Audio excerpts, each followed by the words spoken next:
Alright, testing. Testing, testing, testing, testing. Alright, testing. Testing, testing, testing, testing. Alright, looking good, sounding good, ready to go. Alright, just give me a second to fix my hair.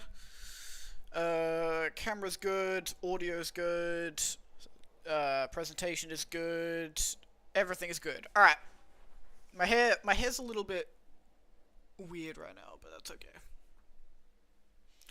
My hair is like, because I cut it shorter, it's like now back at that stage where it's kind of hard to do it in headphones. It like makes it look a little bit weird, but that's alright.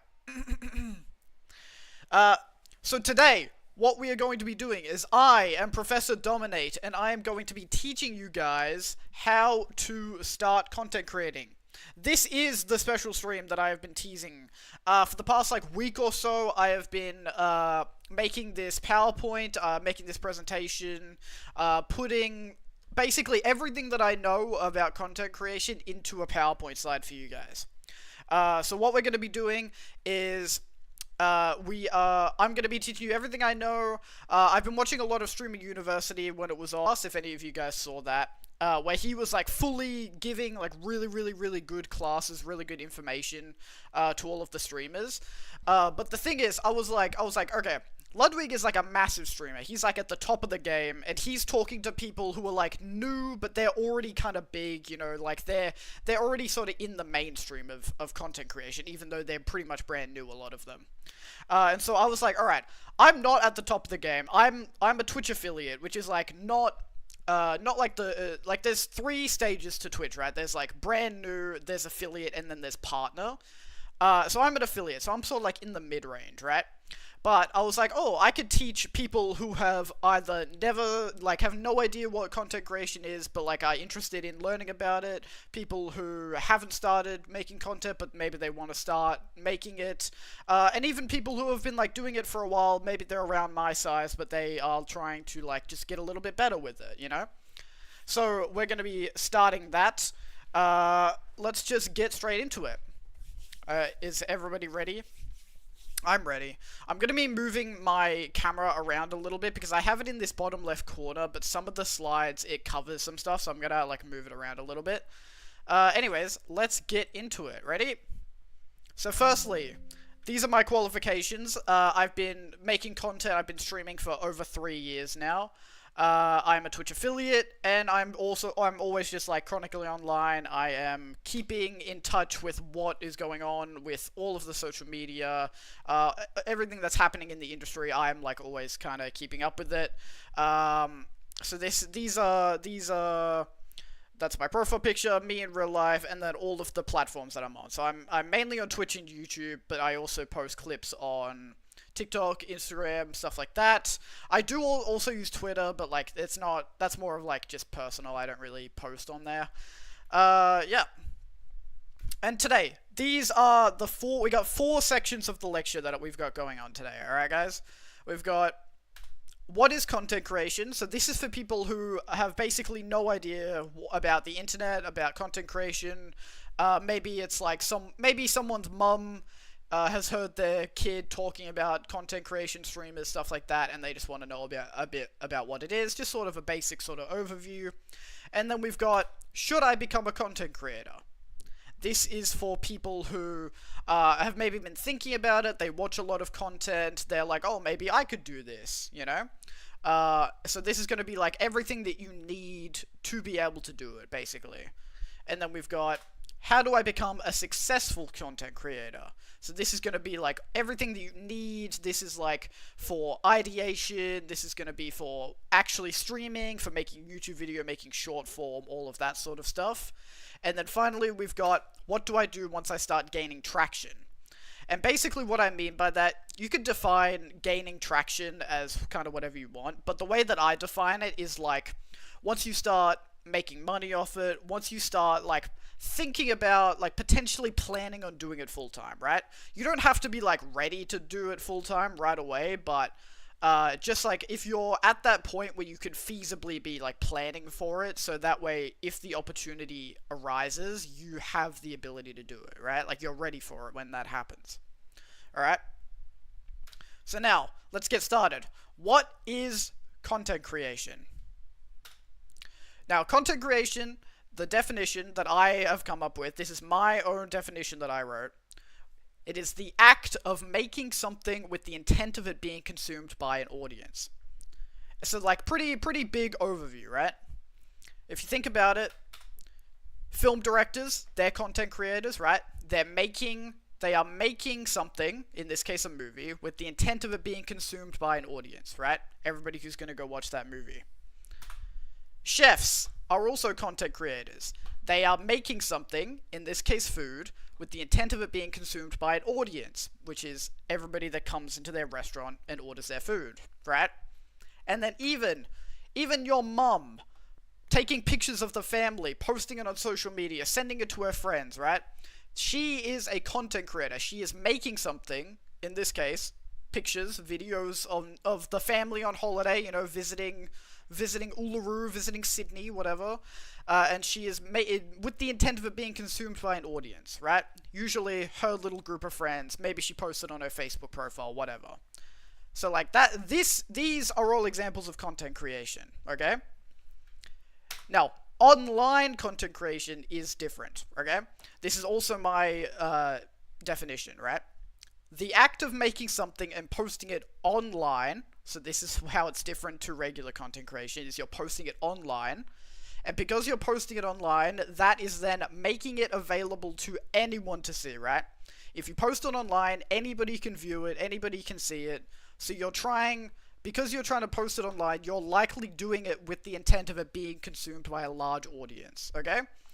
The internet has millions of people on it, so anything that you're posting online, you're probably doing it with the intent of a lot of people seeing it, okay? Even if you're like posting about some sort of like niche thing, right? You're trying to see everybody who's interested in that thing, trying to see it, okay? So that is what online content creation is. Now, what does a content creator do? Okay, this might be a question that your family members ask you, right? If you are talking about them, about maybe I want to be a content creator, maybe I want to be a streamer, right? This is probably a question that your grandmother, your mother asks you, okay? What does a content creator do? And the answer to that is, it depends on the platform, okay? So if your kid, your niece, nephew, younger sibling, or whatever, they go, I do Twitch, or they say, I'm a streamer, what that means is they are filming themselves live, doing an activity, and they're having real-time interactions with people. That's what it means when they say I'm a streamer. It's live action. They're having interactions with people. It's not pre-recorded. If they say I'm a YouTuber, that means that it is pre-recorded. They are filming themselves. They are producing videos, and they are editing those videos, right? So that's how that's different from Twitch and streaming. If they say I'm a TikToker, that means that they are filming, producing, and editing shorter videos specifically designed to be viewed on a phone. Okay, so that's how that's different from YouTube. They are both, they're still filming, producing, and editing, but TikTok is specifically shorter videos, and it's designed to be watched vertically scrolling on your phone. Okay? Now, another question that a lot of your family probably asks you if you talk to them about it is, how do people make money from content creating? The main one is ad revenue, okay? And what is ad revenue? Ad revenue is basically when you become a big enough content creator, the platform that you are on, so Twitch, YouTube, TikTok, Instagram, whatever, they will put ads on your video or on your content automatically. Like, you do not have to do anything about it. They will just put it on, and ads will randomly play over your content, which gives you a small amount of money, and it also gives the platform some money. Okay, this is specific to Twitch and YouTube, which are the video platforms. Because you can have ads on TikTok, but the ads are not specifically on your own content. It's just on the platform for the platform to make money. Like when you're scrolling on TikTok and you see an ad in between videos, the creators are not getting money from that. It's just the platform. But if you click on a YouTube video and you see an ad before the video plays, the creator is making money off that. Okay? So it's specific to Twitch and YouTube. It is minimal money. Like, a lot of creators do not get very much very much money from ads. On Twitch, on Twitch you will only really be making a lot of money from ads if you are running like 20 minutes of ads an hour and you have like thousands of people watching, right? Like Jason the Ween, I believe, does like 15 to 20 minutes of ads, and he's getting like tens of thousands of viewers, so he's making a fair amount of money from ads. But for the average streamer like me, who runs like 3 minutes of ads per hour, and only has like 5 to 10 viewers, you're not making very much money from ad revenue. The second way that people make money from content creation is sponsorships. Now, sponsorships, again, basically what it is when you become a big enough content creator, you can then, you can either reach out to brands, or brands will reach out to you, and you will make a deal with them. And basically it is like, a brand will go, hey, we will pay you this amount of money for you to actively promote our product or our service, okay? And we will either give you money for it, we'll give you free product, whatever, just so that you will attach your name and your brand to this product to sell it. And that makes us look good, that makes you look good, because it's showing that a brand is interested enough in you. So it's sort of a mutual benefit for sponsorships. Now, obviously, if you're a smaller creator, you're going to get smaller brands coming, talking to you for sponsorships. If you're a bigger content creator, you're going to have bigger brands, right? Like Ludwig. Ludwig has, like, Red Bull, obviously a very big brand. He's got Alienware, which is obviously a very big computer brand. But again, if you're, like, my size or, like, smaller, you're going to get, like, a lot smaller, more niche brands that are not going to give you as much. But still, sponsorships are like one of the best ways that content creators make money, but it is also available, something you can do on any platform. Like any sort of platform that you make content on, you can do sponsorship deals. Streamers do, like Twitch streamers do sponsorships, YouTubers do sponsorships, TikTok is Instagram do sponsorships. Whatever platform you post on, the deals that you make with sponsors will look a little bit different, because it's all individual contracts depending on the sponsor and the creator. But like I said, it's very, very good money. It's one of the best ways that creators make money. But the only negative is that it's sort of it can be pretty difficult to get sponsorships, especially if you're new to getting sponsorships. If you're a smaller creator, it's hard to get sponsorships. And also navigating legal deals, because like if you are partnering with a sponsorship and you have a sponsor and you have a contract, it like can be difficult to make a deal about exactly what you're willing to do and what they're willing to give you. So it's difficult. It's high difficulty but high potential profit. Whereas with ads, it's low difficulty but low potential profit. The third one is Twitch, is streaming specific. So if you're a Twitch streamer, if you're a YouTube streamer, or if you're a TikTok streamer, you have donations/subs. And basically what this is, it is people who are fans of your content who say, I like this guy, I'm going to give him some money. I'm going to subscribe to him, which means that I'm going to get benefits in exchange for giving them money. Okay? So this can be... this obviously varies in money depending on how big you are. If you're a small streamer who doesn't have that many people watching, you're not going to get many subscribers. If you're a bigger streamer with more people watching, you're likely going to get more subscribers and therefore more money. For donations and subs, you don't necessarily have to do a lot of effort to get subscriptions as a streamer, but like you can just start streaming, you can do stuff, and if people like you, they will just sub. But the more effort you put in to getting subs, by like making your content better, interacting more with the people watching, or just like trying to farm subs, then you will get more subs from that. So it sort of scales with how much effort you're willing to put in to get subs. And then finally, the last way that content creators make money is with other business ventures. This is the one that makes content creators the most money.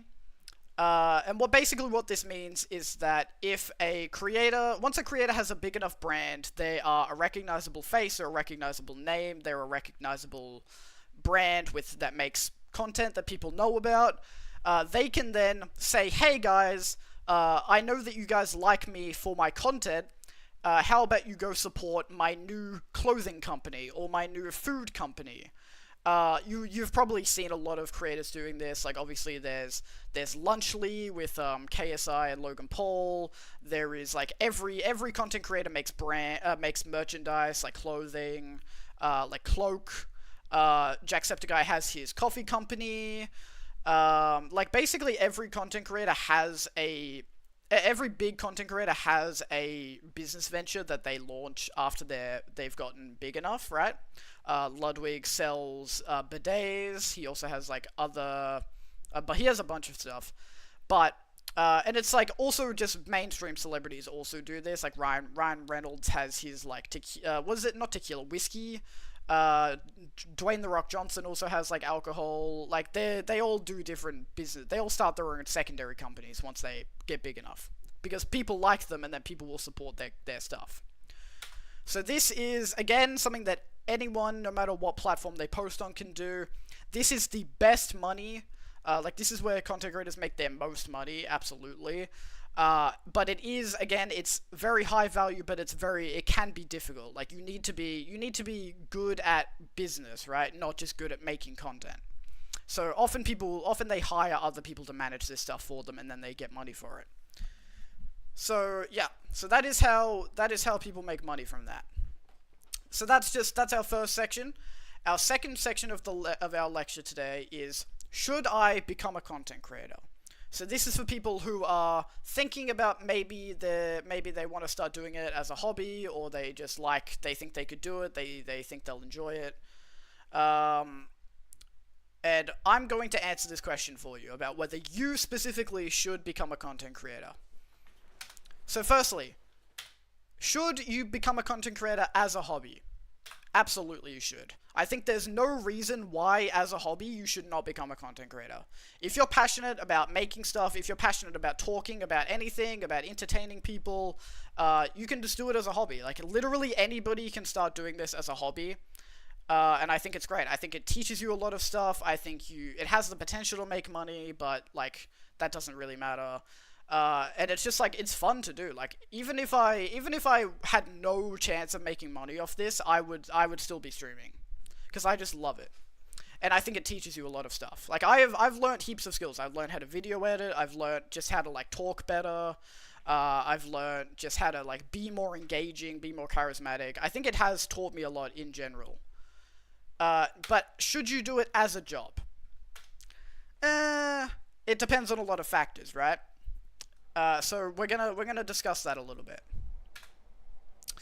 Now, this is what I would say if I was gonna craft the perfect professional content creator, someone who does content creation as a job. If I was gonna craft them in a lab to have the exact personality traits, these are the personality traits that I would give them. Okay. So number one, obviously you want to be creative. You have to be able to think of good ideas. You need to be able to do stuff that not everybody is doing. You need to be able to make unique content that people are going to watch rather than watching anything else, right? Secondly, you got to be funny. I think even if you're not making comedy content, I think being funny helps you no matter what. Being an engaging personality is going to help you make content.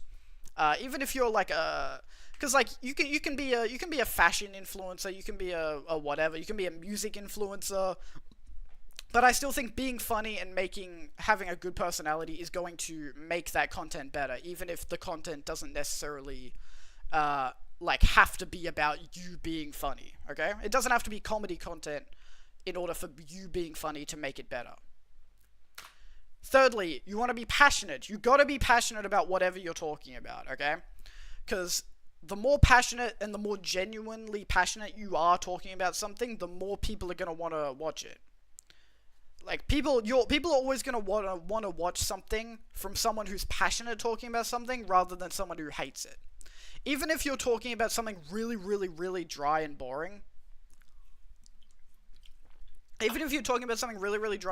like maths, would you rather listen to someone who hates math and like doesn't really give a fuck about math to explain math to you, or would you rather have someone who has devoted their life to math, loves it, enjoys it, like genuinely thinks it's fun, thinks it's interesting? Even if you don't give a fuck about math, you're gonna want to listen to the person who's passionate about it more. Now, you gotta be determined as well.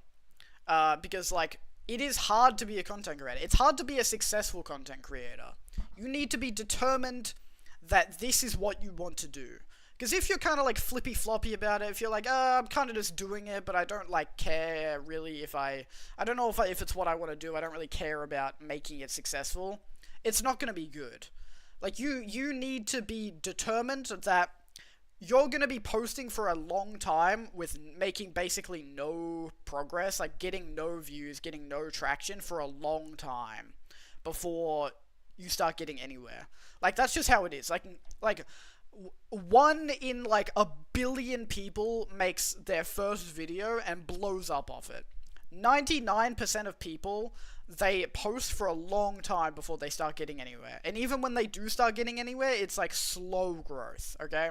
So you need to be determined. You need to be able to keep doing it for a long time, just off like your own passion, before you start needing people watching it. Next up, you need to be a strategic thinker. You need to be someone who can see a potential opportunity and get the most out of it, okay?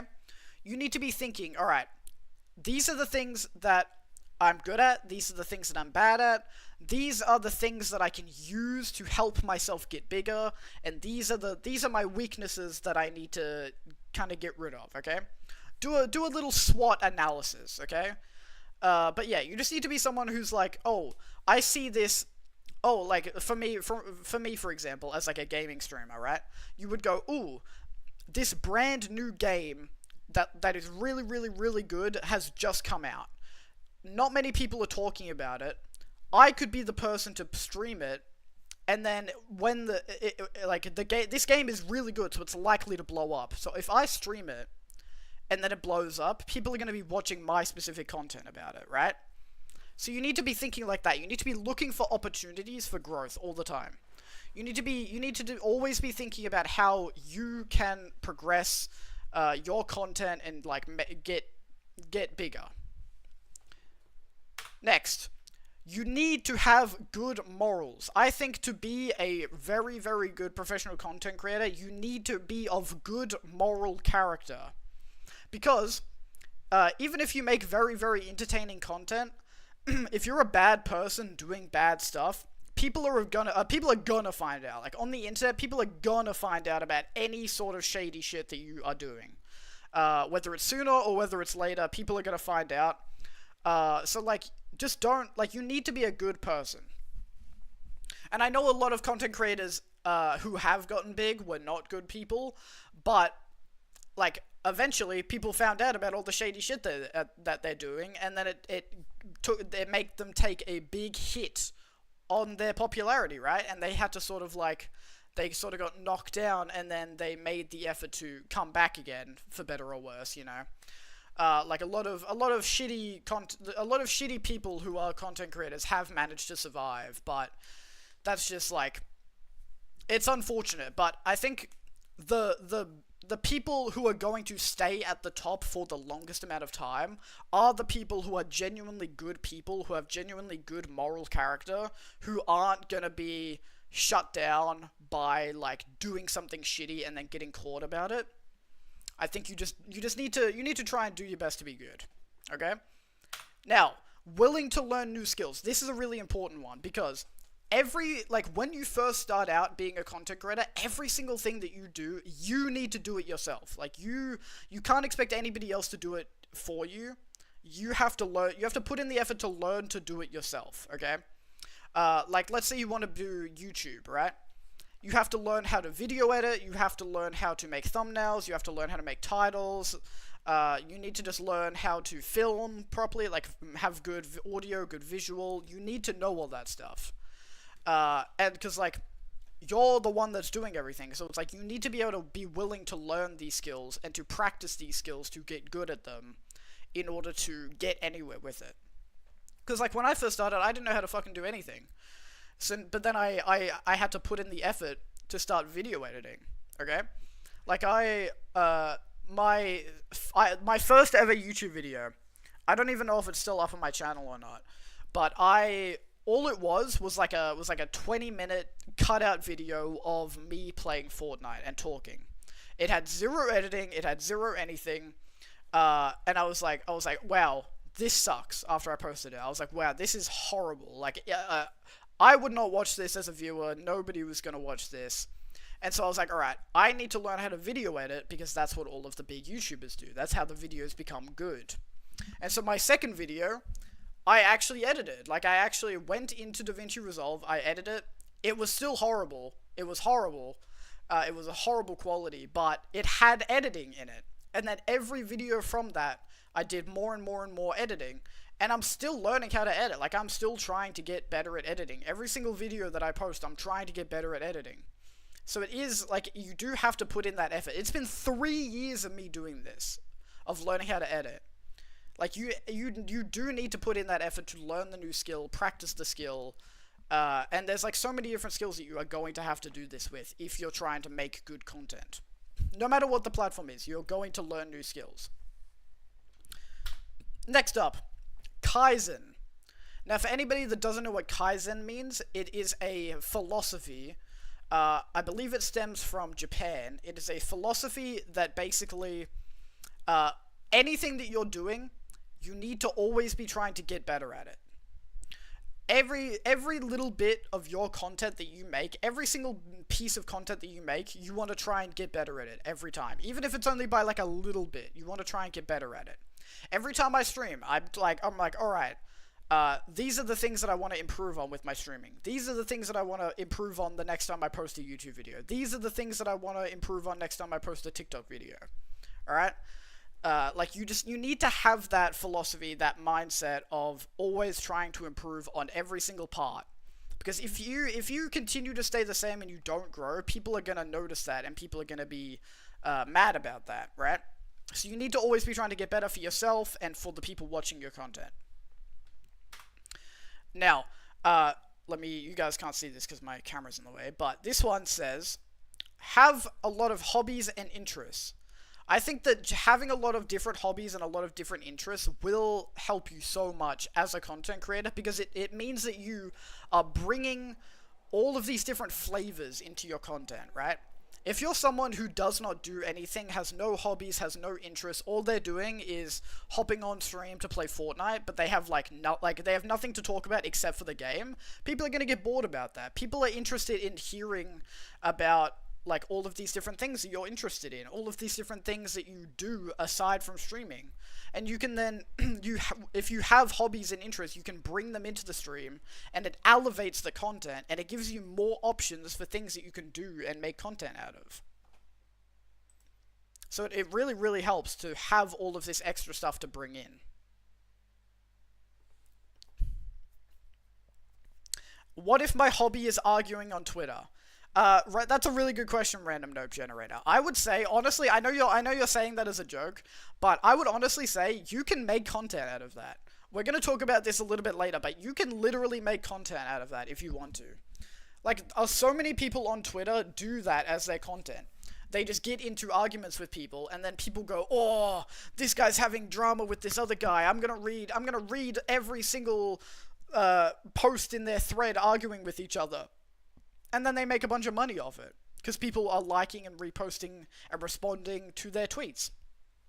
But yeah, like especially if you're like talented, if you're a good singer, if you make music, like play an instrument, if you Have what else, if you have any like special skills, or even if you're just like interested in a lot of stuff. Like, I'm really interested in like dinosaurs, I'm really interested in anime, I'm really interested in Greek mythology, like all of these little things.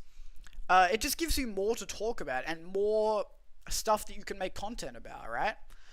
It's the same as like when you're meeting a new person.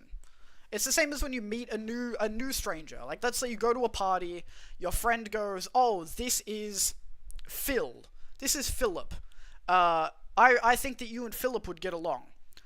If you are really, really fucking boring to talk to, and they go like, "Oh, so like, what do you do for fun?" And you go, "I don't know. I don't really do anything." Or if they're like, "Oh, what are you interested in?" And you're like, I don't know. It's like, Philip's not gonna want to talk to you, right? But if Philip asks you what you do for fun, and you say, "Oh, I play badminton on the weekend. I am a professional swimmer. I'm in a band. I'm a painter. I do juggling. I just graduated from clown school. I'm really into anime. I'm really into this all sort of stuff." It's like you're gonna have a lot to talk about. You're gonna seem interesting, and Philip's gonna want to talk to you. Philip's gonna want to be your friend, right? It's the same sort of process. I'm gonna be learning art soon. See, art is a really, really good skill to have. Like, no matter how skilled you are at art, you can help it. Like, that will help boost your content, because you can be like, "Oh, I'm learning art. This is my like progress." Like, if you saw about a year ago, PewDiePie posted a video where he was like, "Oh, I'm gonna be drawing every day for like 100 days or something," and he like showed his progression, and people were like, "Oh my god, he went from like not being able to do art at all, and now he's like fucking cracked at drawing." It's like, so you like, that's something you can do. If you're already good at art, you can like show off the art that you do, and people are gonna be really interested in that. It's like, there's so much shit that you can do. Yeah, exactly. Like Ink Tank, they do a lot of Ben 10 content. They know a lot of, yeah, exactly. Like anything that you're interested in, people are going to be interested in hearing about it and watching the content that you make about it. If you went to clown school, you would skip right to graduation, dude. I would fucking love to do clown school. That would be so fun. Maybe one day we'll be able to make a stream of that, of like me going to clown school and getting taught how to do clown stuff. Anyway, so like, I think that's a really, really important one. Oh, I just paused stream. Hold on. Next up, being tapped into online culture. Again, I mentioned this at the start, but I think this is really important. It's the same as like, because if you're trying to work in content creation, you want to know everything that's happening in your industry, right? Because that is your professional industry. It's the same as like if you work in any sort of industry. If you work in software development, you're going to want to be tapped in what is happening in software development, because that is going to affect your job. Like, if you're going to want to know what's going on with AI, because that could potentially affect your job. If you work in finance, it's like you're going to want to know what's happening with the economy, because that could potentially affect your job. If you're a teacher, you're going to want to know about all of the stuff happening with teaching, Because, like, the more you know about your industry, the better you're going to be at doing it, right? The more you know about your job, the better you're going to be at doing your job. So I think that's a pretty obvious one. And again, people love, specifically with online stuff, people love hearing different people's opinions on what's happening with content creation. It's like every event that happens, people are going to be like, "Oh, I want to hear specifically what this content creator opinion on this like piece of drama that just happened is," People love hearing about that. So that's pretty important. And finally, not affected by the opinions of others. I realized just before stream, I probably could have just put this as like resilience or like resilient. But I think you really, really need to not. You need to be very much like water off a duck's back about people's opinions about you and about your content. Because like, it is important to, if people are giving you constructive criticism, obviously that's good to see.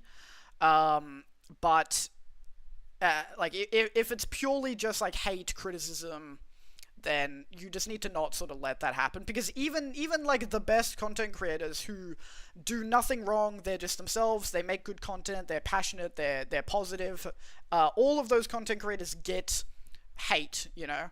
Like the we're going to talk about this a little bit later, but like no, like the bigger you are, the more haters you're going to have and the more criticism you're going to have.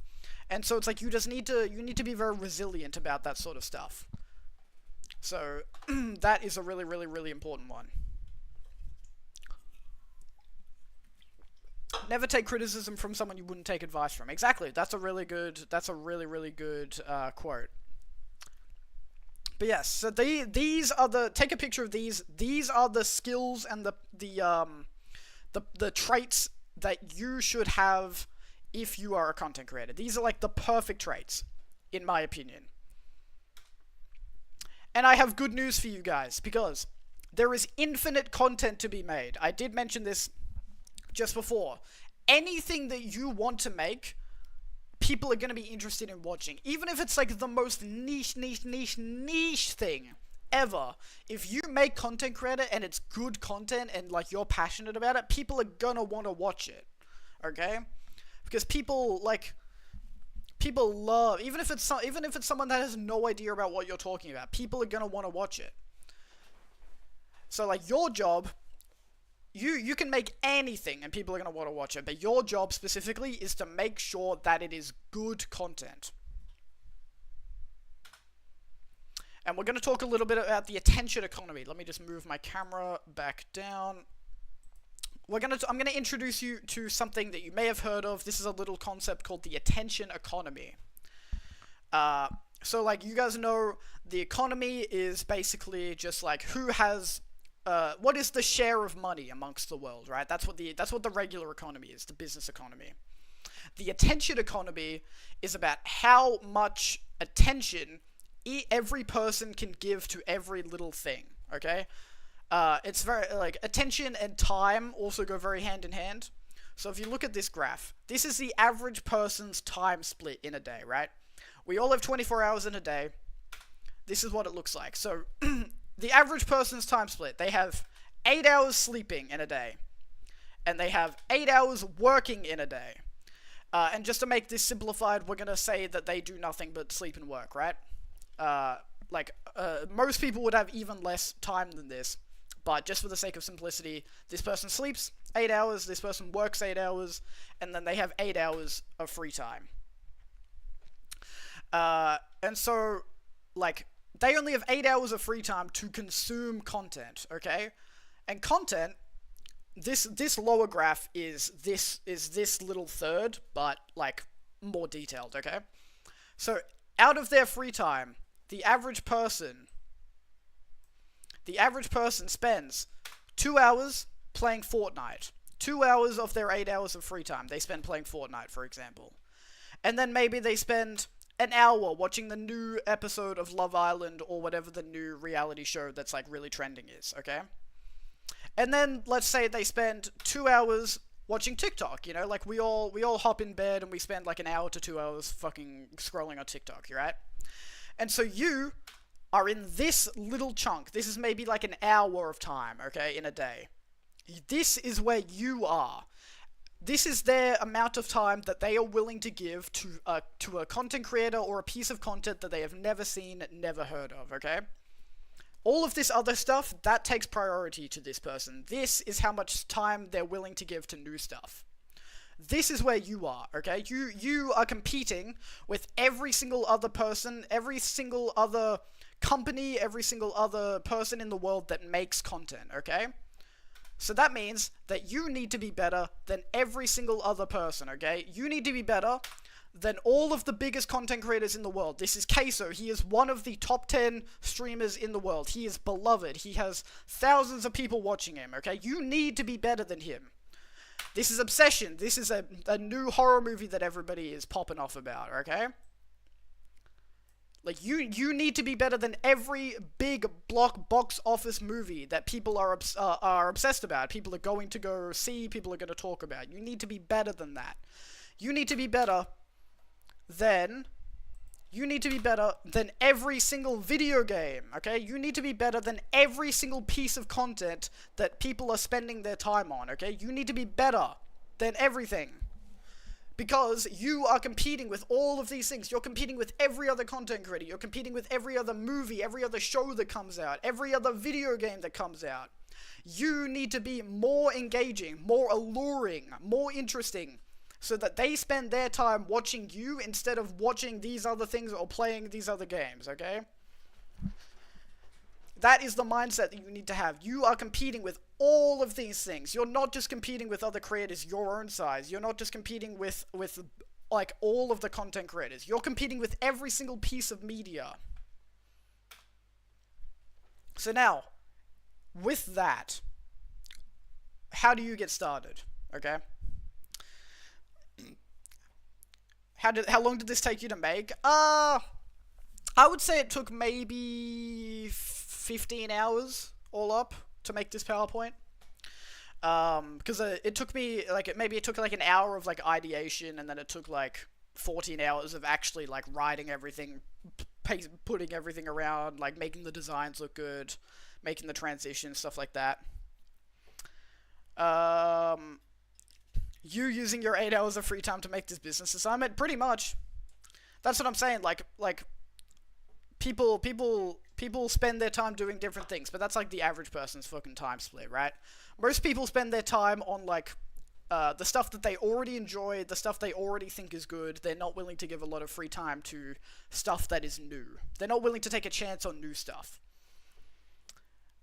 What if I sleep 22 hours a day and eat eucalyptus? Then, you know, you're gonna have even less time for content.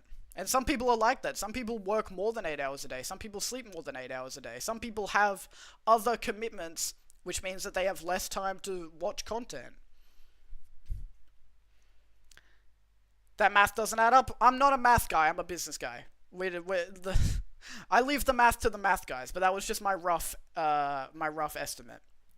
Again, will this be a YouTube video? Yes, I'm gonna be making this a YouTube video. This is gonna be on the main channel, okay? In a couple of days, probably. So if you miss anything, you can go back, you can watch the YouTube video. The whole thing's gonna be there. So now, what do you need to get started making content? You need a microphone. No matter what content you're making, you will need a microphone. People need to be able to hear your voice, okay? That is like the most important thing. You need a camera, because people are going to want to see you, okay? People much prefer putting a face to a content, or a face to a voice, rather than just being a voiceless entity. That's why VTubers, you know, exist, because they're people who like don't want to be on camera, but they need to still have a face, so it's like a substitute of having a physical face, right? But luckily, in the modern day, you have a phone, which already has a built-in microphone and a built-in camera. So it's like if you have a phone, you've already got like 70% of it done, okay? You're chilling. And then finally, you need a PC or a laptop for editing. This is mainly if you're making YouTube videos. If you're making TikToks, you can also just edit on the phone using like CapCut or whatever. But if you're making YouTube videos, you're probably going to need a laptop or a PC. So this is the physical stuff that you need to get started, okay? Pretty chill, pretty easy to get. If you're specifically making gaming content, if you want to be a gaming streamer or a gaming YouTuber, you're going to need a PC or a console to play video games on. A lot of people think that if you're gonna be a streamer or a Let's Player, you like need to be on PC. But like, when I started streaming specifically on PlayStation. I was streaming through PlayStation with a shitty PlayStation camera, on this exact same headset, only being able to play PlayStation games. So it's like you don't need a PC, but a PC does open up a lot of options for you. I think if you can get a PC, use a PC, but if you don't have a PC, it's fine. Secondly, you still need a microphone, obviously. You need a face cam. Some people might argue with me about this, but I think that if you are serious about making content and you're serious about doing it full time, and you're making gaming content, I think it is really, really essential to have a face cam. Like, yes, technically you can make content just with the game and just with your voice, but again, people like seeing the face, they like having a person on screen to look at, to talk to see the reactions of. I think it's really important if you're doing it as a job and not as a hobby, okay? Now, we're going to talk about mindset, because it's even more important to have the right mindset than it is to have the right equipment, okay? So I want you to ask yourself a few questions. Firstly, do you want to be a content creator, or do you just want to be rich?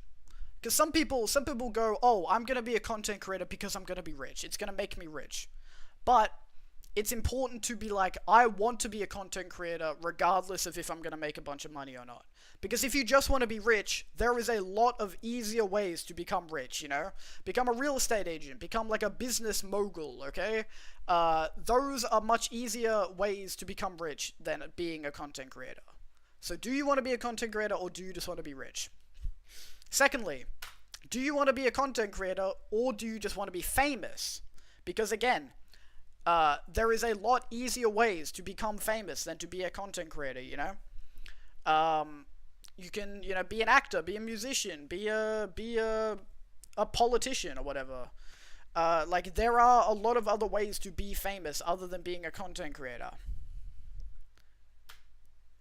Do you want to be a content creator, or are you just trying to market something else? And what what I mean by this is that, like, a lot of people are like musicians, but then they start making content as a way to market their music, right?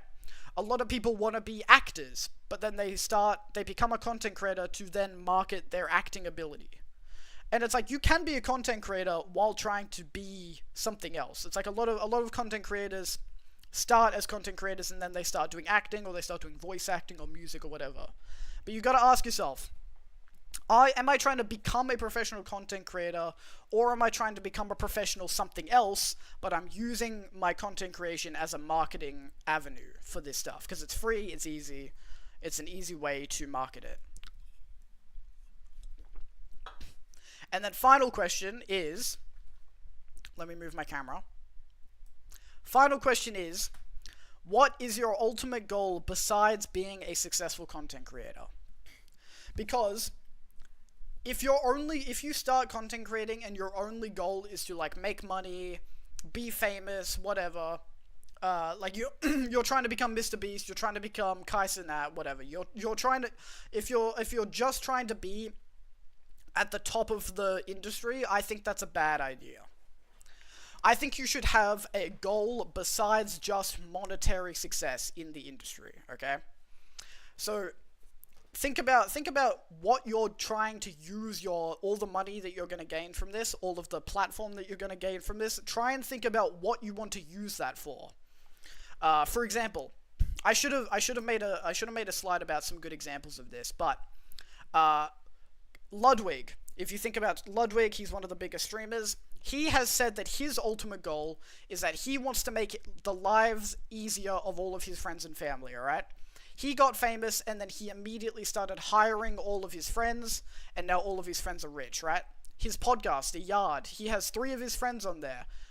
They were not content creators before this, or they were, but they were like very small content creators. He started that podcast not just because he knew it was going to make him money, but he did it because he wanted to make his friends money. He also hires a lot of his friends as like editors, assistants, stuff like that. He has said that he wants to like reward his friends for being good people by making their lives easier, by giving them easier ways to be comfortable, live comfortable lives, right? Maya Higa, she runs Alveus Sanctuary. Again, she is a very, very big streamer. Her ultimate goal is that she's using all of the money from content creation and her platform to try and save the animals, right? She's a conservationist. She started Alveus Sanctuary using the money and the platform that she gained from content creation. And so here is my answers to these questions, alright? My answers. Do you want to be a content creator, or do you just want to be rich? Both. I do want to become a content creator, but I also want to be rich. But I'm not trying to use content creation, pardon me, as my way to become rich. I'm trying to become rich separately that's why I'm doing a business degree, right? So I can like start a business, become rich, and then still do content creation on the side, right? I'm not trying to use my content creation to make me rich, because I think that's silly. Secondly, do I want to be a content creator, or do I just want to be famous? Both.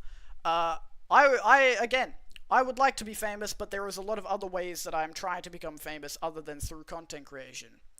I would be super happy being a content creator, but like no one knowing that I did content creation, but being famous for something else, right?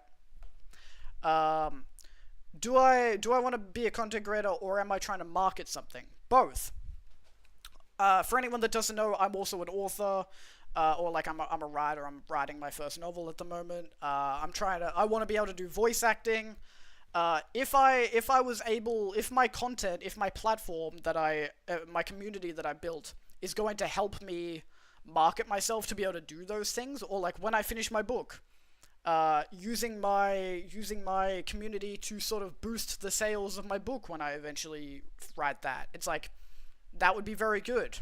But that is not why I became a content creator. I became a content creator because I like making content. It's just an added bonus that I can use it as a marketing avenue. And then finally, what is my ultimate goal besides being a successful content creator?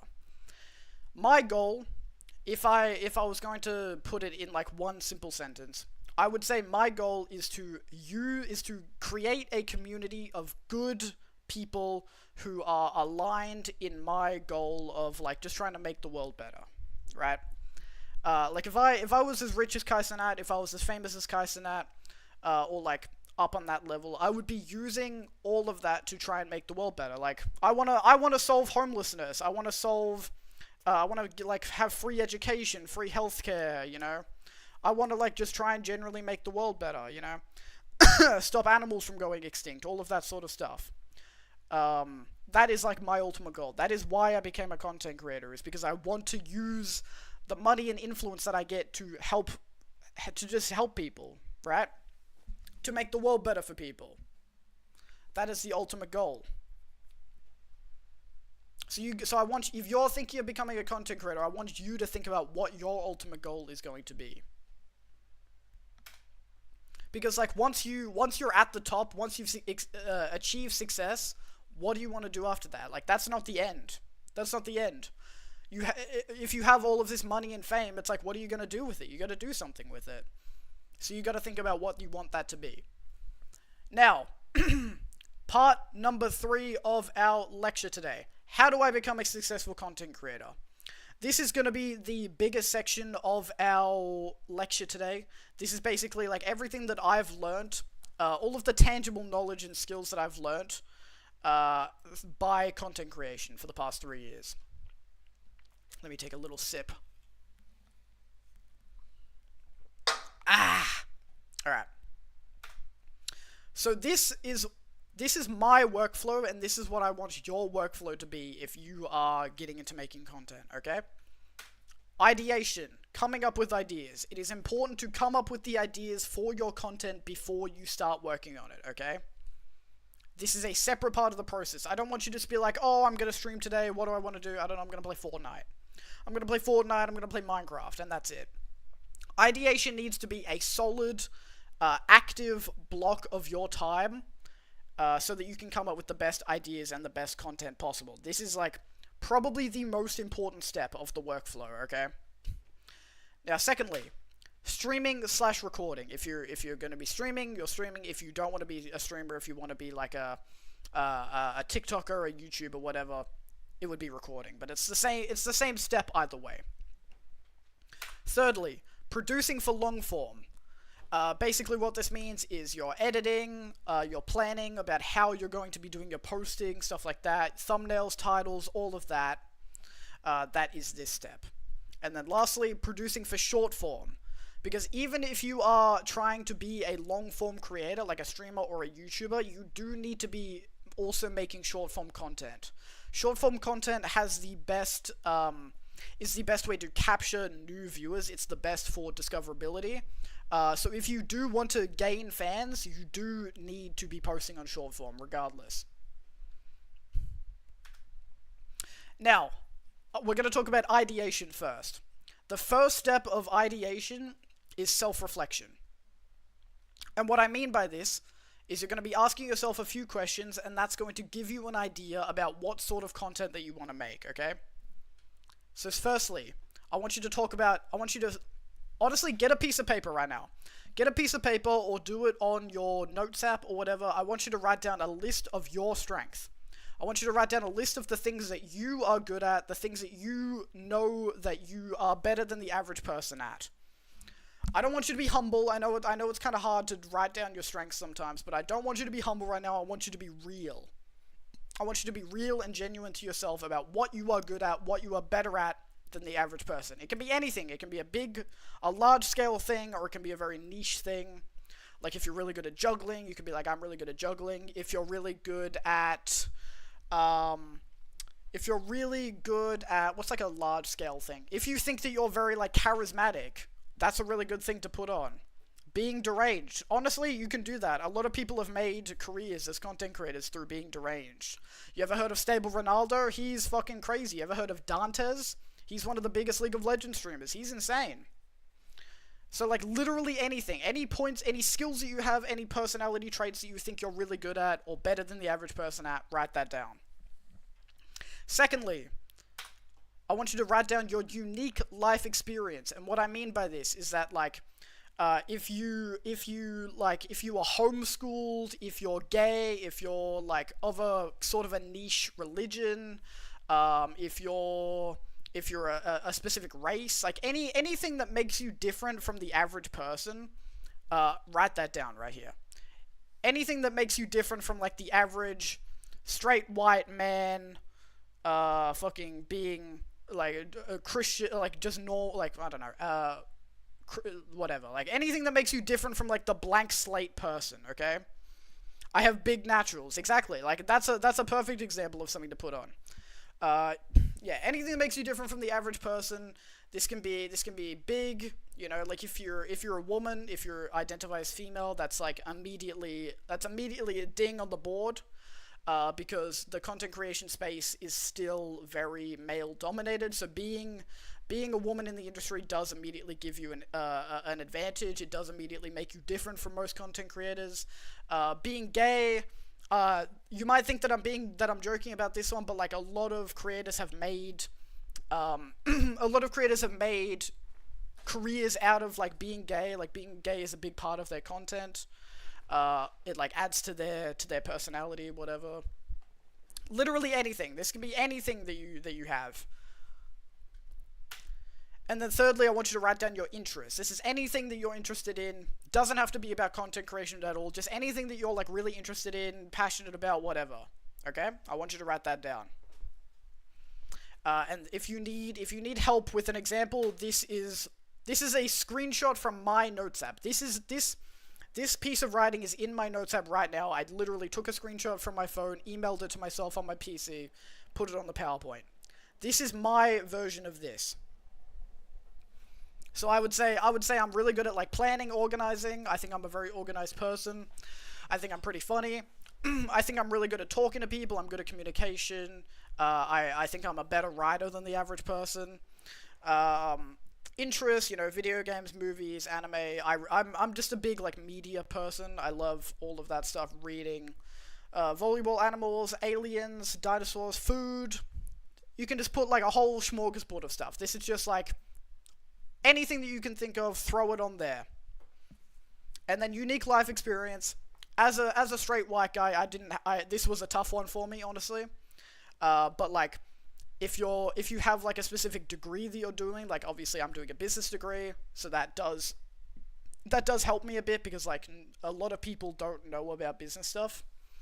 I'm autistic, not confirmed yet, but like pretty confirmed. Australian, again. If you're literally from anywhere other than the US or from like North America, put like where you're from, because like most content creators are North American, okay? They're they're American, they're Canadian, Mexican is like very interesting, obviously.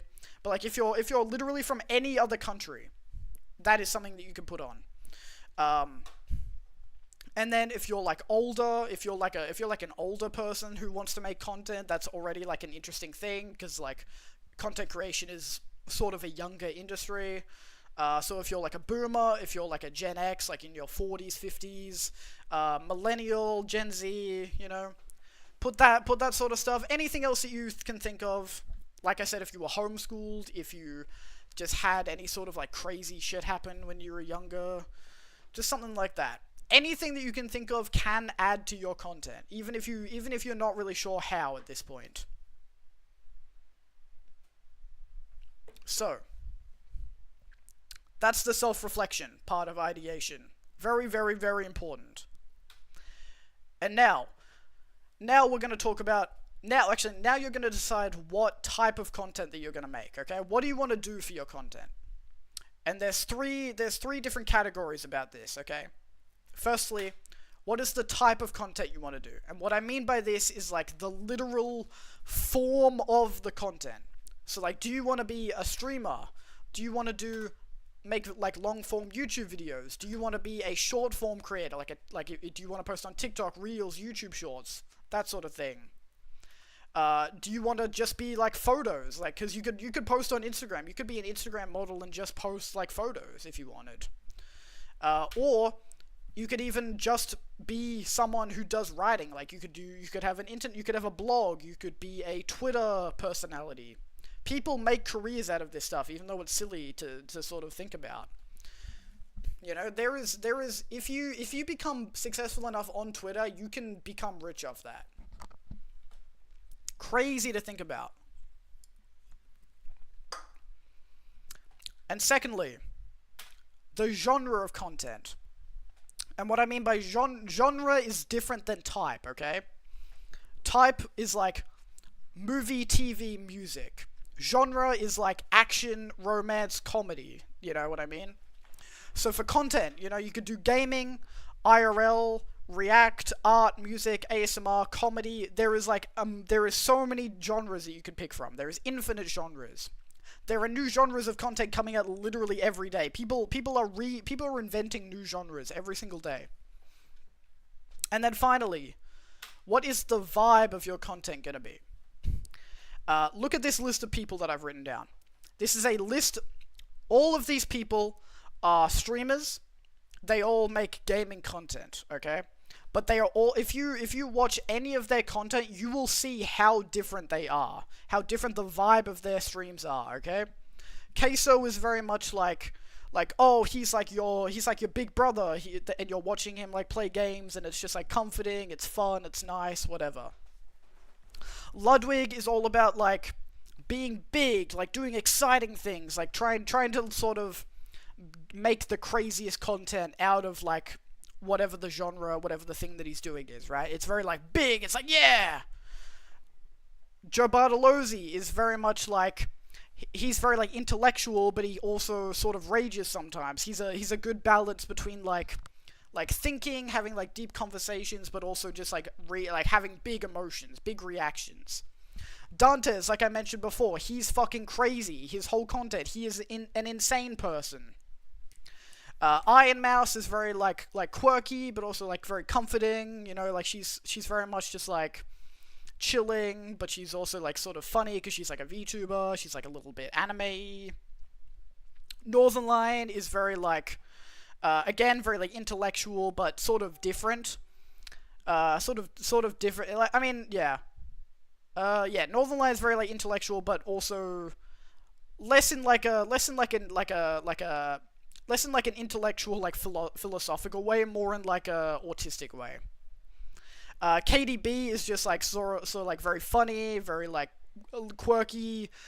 She's very much like what's a good way to describe this? Just like you never sort of know what's gonna come out of her mouth. And then Germa is like similar to Dantes. He is also crazy, but he's sort of crazy in a different way. Dantes is crazy like how Dantes is crazy like the crackhead that you avoid on the street. Okay, Germa is crazy like the guy in the the insane asylum talking to himself in the padded room. Okay, so it's like different flavors of crazy, different vibes. And like every single creator has like a different vibe of content, and it's really important for you to figure out what sort of vibe that you want to go for is. I think that's an underrated thing that a lot of people don't think about. And now next up, we're going to talk about the actual process of ideation. After the self-reflection, this is what you want to be doing every single time that you are purposefully ideating for your next stream, your next video, your next whatever. Okay? So firstly, step one, you're going to pick your genres. If you look at the last one, those are some genres, but you can also look at some other genres. These are the genres that I generally go towards. These are like my top 3. I do a lot of different stuff, but these are like my top 3. Obviously gaming, I do a little bit of reacting, and now I'm also trying to get into like some educational stuff. Step 2, I want you to pick your topics. And what I mean by topics is like anything, right? If you're doing like gaming topics, the topics would be like the game that you're playing. So a topic would be like Minecraft is a topic, Among Us is a topic, Fortnite is a topic, Mecha Chameleon is a topic. The topic is like the game. If you're doing reacting, the topics would be like, do you want to react to like drama stuff? Do you want to react to like educational stuff? Do you want to react to like memes or like story-based sort of stuff? Like there's different things. The topic is just like what sort of stuff that you're doing. So like I would say these are my like top 3 gaming. These are some examples of like my gaming topics, right? Daily games, Pokemon, Deltarune. Pretty simple. Now step 3, I want you to go through this little questionnaire that I've made, okay? I think this is a questionnaire that you should go through every single time that you are making ideas, okay? Question number 1. What is trending right now / what will perform well, in your opinion? So, like, obviously for gaming, you want to pick, like, whatever is, like... For gaming, usually what I do is I look at because I'm a Twitch streamer, I look at the top trending categories on Twitch. I'll go through there, I'll be like, oh, okay, this game is trending, this game is trending, this game is trending. Right? Just to give you a sort of idea about what might perform well. But secondly... You're not gonna do something that's trending if you think you're gonna hate it and you're probably not gonna make good content out of it, right? So you're gonna do what sounds fun to you. Because there was a lot of, if I played every single game just because it was trending, I would like kill myself, honestly. If you look at the games that are trending on Twitch right now, I'm gonna put them up and I'm gonna ask you if you think these look fun. Valorant. If I was streaming Valorant every day just because Valorant was trending, I would kill myself. If I was playing League of Legends every stream because it was popular, I would kill myself. Path of Exile, Apex, Rust, all of these games, they are extremely popular, but I would never ever stream them because I would fucking hate it. And the content would probably be awful. So it's really important that you figure out what you want to do sounds fun. Honestly, like, having something that is fun for you is more important than what is trending. It's nice when those two things, like, go together, but it's kind of rare. Question number 3 is, does this align with the brand that I want? Okay? For example, if you're trying to go for, like, a family-friendly, like, positive... like all ages appropriate sort of brand.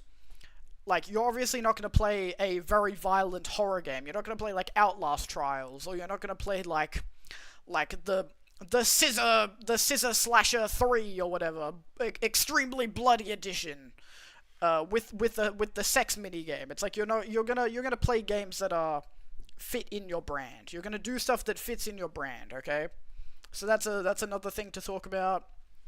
And then finally, can I extend this further? And what I mean by this is that any idea that you have, you want to try and make it as interesting as possible, right? An example of this would be like, would be like, let's just take Pokemon for example, because that's an easy one to do. If you were gonna play Pokemon, like, yes, you could just be like, oh, I'm gonna hop on stream, I'm gonna play Pokemon, right? I'm just gonna do like a normal playthrough of Pokemon. But that's kind of boring. No one's really interested in watching that. It's been done 100 times. So then you'd be like, oh, okay, I'm gonna do a Nuzlocke. That's a little bit more interesting. People are gonna watch that.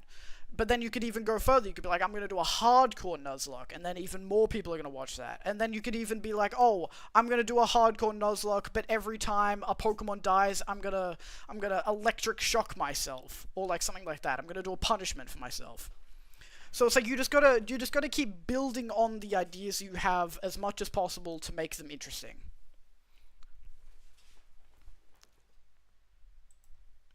And I want you to go through this process at least once a week. I think you should be ideating about your content at least once a week.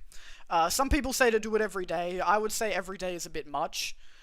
Maybe if you're doing this full time, then maybe do it every day. But like, if you're just getting started, I would say do it at least once a week. Nextly, streaming and recording. Again, these are in the same category because it's basically the same thing. One is just live, one is pre-recorded. Before you start your streaming/recording session, you need to set aside a time where you won't be interrupted. This is especially important for streaming because if you get interrupted while you're streaming, everybody's gonna see it. There's no way to like get rid of it. If you're pre-recording something, it's more of an annoyance than whatever because you just have to like you'll have to edit it out. But like streaming, it's especially important. If you're living with parents, just be like, oh, I'm gonna be streaming for the next 3 hours. Please like knock on my door or like don't just come into my room while I'm streaming. Like you need to. When I first started, I literally had to do this with my mom. I was like, all right, I'm gonna put a sock on the doorknob. If the sock is on the doorknob, that means that I'm streaming. If you come into my room while I'm streaming, people are gonna see you on camera. So like knock on my door or text me if you need anything instead of coming in. So you gotta set aside a time where you're not gonna be interrupted if possible. Secondly, try and stick to a consistent schedule. Whether you're streaming, if you're streaming, try and stream at the same time every day or the same days of every week. Because if you're streaming at different times every day or different days every week, then different people are going to watch you, okay? But if you stream at the same time every day, the same people with the same schedule who are able to watch you at that time are going to keep coming back, you know? It sucks if it's like you stream at 2 p.m. one day, and then you have like 10 people watching you who are in the middle of their work day or whatever, and they need someone on the second monitor while they work, right? And you have like 10 viewers at 2 p.m. And then the next day, you start streaming at 6 p.m. And it's like all of those people are doing other stuff at that time, so they're not going to watch you. So you either have to like... then different people are going to come watch you, because it's more likely that people are going to watch whoever is streaming at that time rather than trying to change their schedule in order to watch one specific person, okay? You just need to do whatever schedule works for you, and you need to do that consistently. And then no matter what time that you're streaming, you're going to build up an audience in that time frame, okay? I used to stream at different times every day because my schedule was very inconsistent, but now that my schedule is more consistent, I try and stream at 6 p.m. every day. I try and stream like 6 p.m. to 12 a.m. every day, if possible. And then by doing that, I get the same people coming every time, if possible.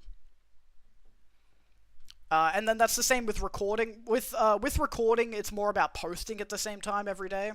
Like on YouTube, you can schedule to post things at specific times. So try and post at the same time every day or the same days every week. It's the same sort of principle. People are going to be expecting that you're going to post, and they're going to see it, and they're going to be ready, and they're going to watch it.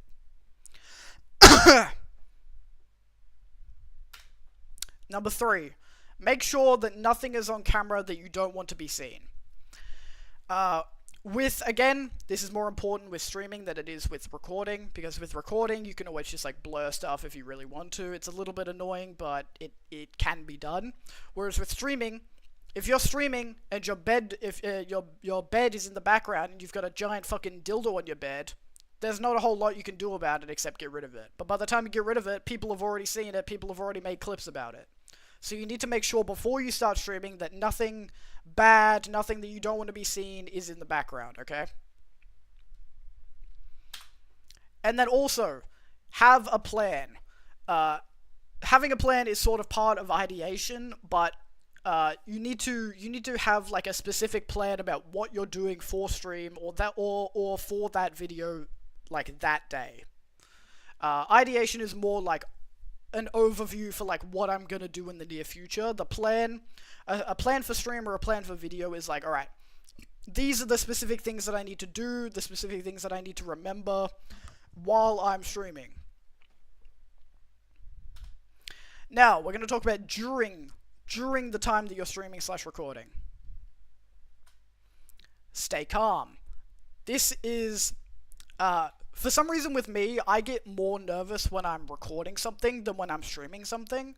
I don't know what it is. I think I'm just more used to streaming, but either way, it's really important to stay calm while you're streaming. It's very, it can be very overwhelming, especially if you get a few people watching and a few people chatting at once, because you're trying to like game or you're trying to do something, but you're also looking at your second monitor and you're trying to keep up with chat. It can be a little bit overwhelming, but it's important to stay calm. Secondly, kind of going hand in hand with that, you want to not rush. You are the conductor of your own stream. You are the person in charge. You set the pace. Okay? If you want to make it like fast, if you want to be doing like bam, bam, bam, bam, bam, like you can do that. But if that's going to be too tricky for you, you can just like keep it slow, keep it calm, you know? Don't be afraid that by going slower, people are going to leave. Some people might, but the people who like the slower pace are going to be watching still. Like everybody's different about what they want. So it's like you don't need to try and like rush through whatever you're doing. You don't need to panic. You don't need to be like talking really fast, talking all the time, doing stuff really fast, like whatever it is. You are the conductor. You are the one going like this. Like you're the one keeping the stream on time, on a specific pace. Next, don't be afraid to divert from the plan. We talked a little bit about having a plan, but you don't be like too strict about the plan. If you're streaming and the opportunity for something more interesting happens, then like kind of divert from the plan a little bit. You can always come back to the plan later if you want to, but like if you're streaming and then maybe someone in chat goes like, "Oh my god, did you see this like crazy thing that just happened?"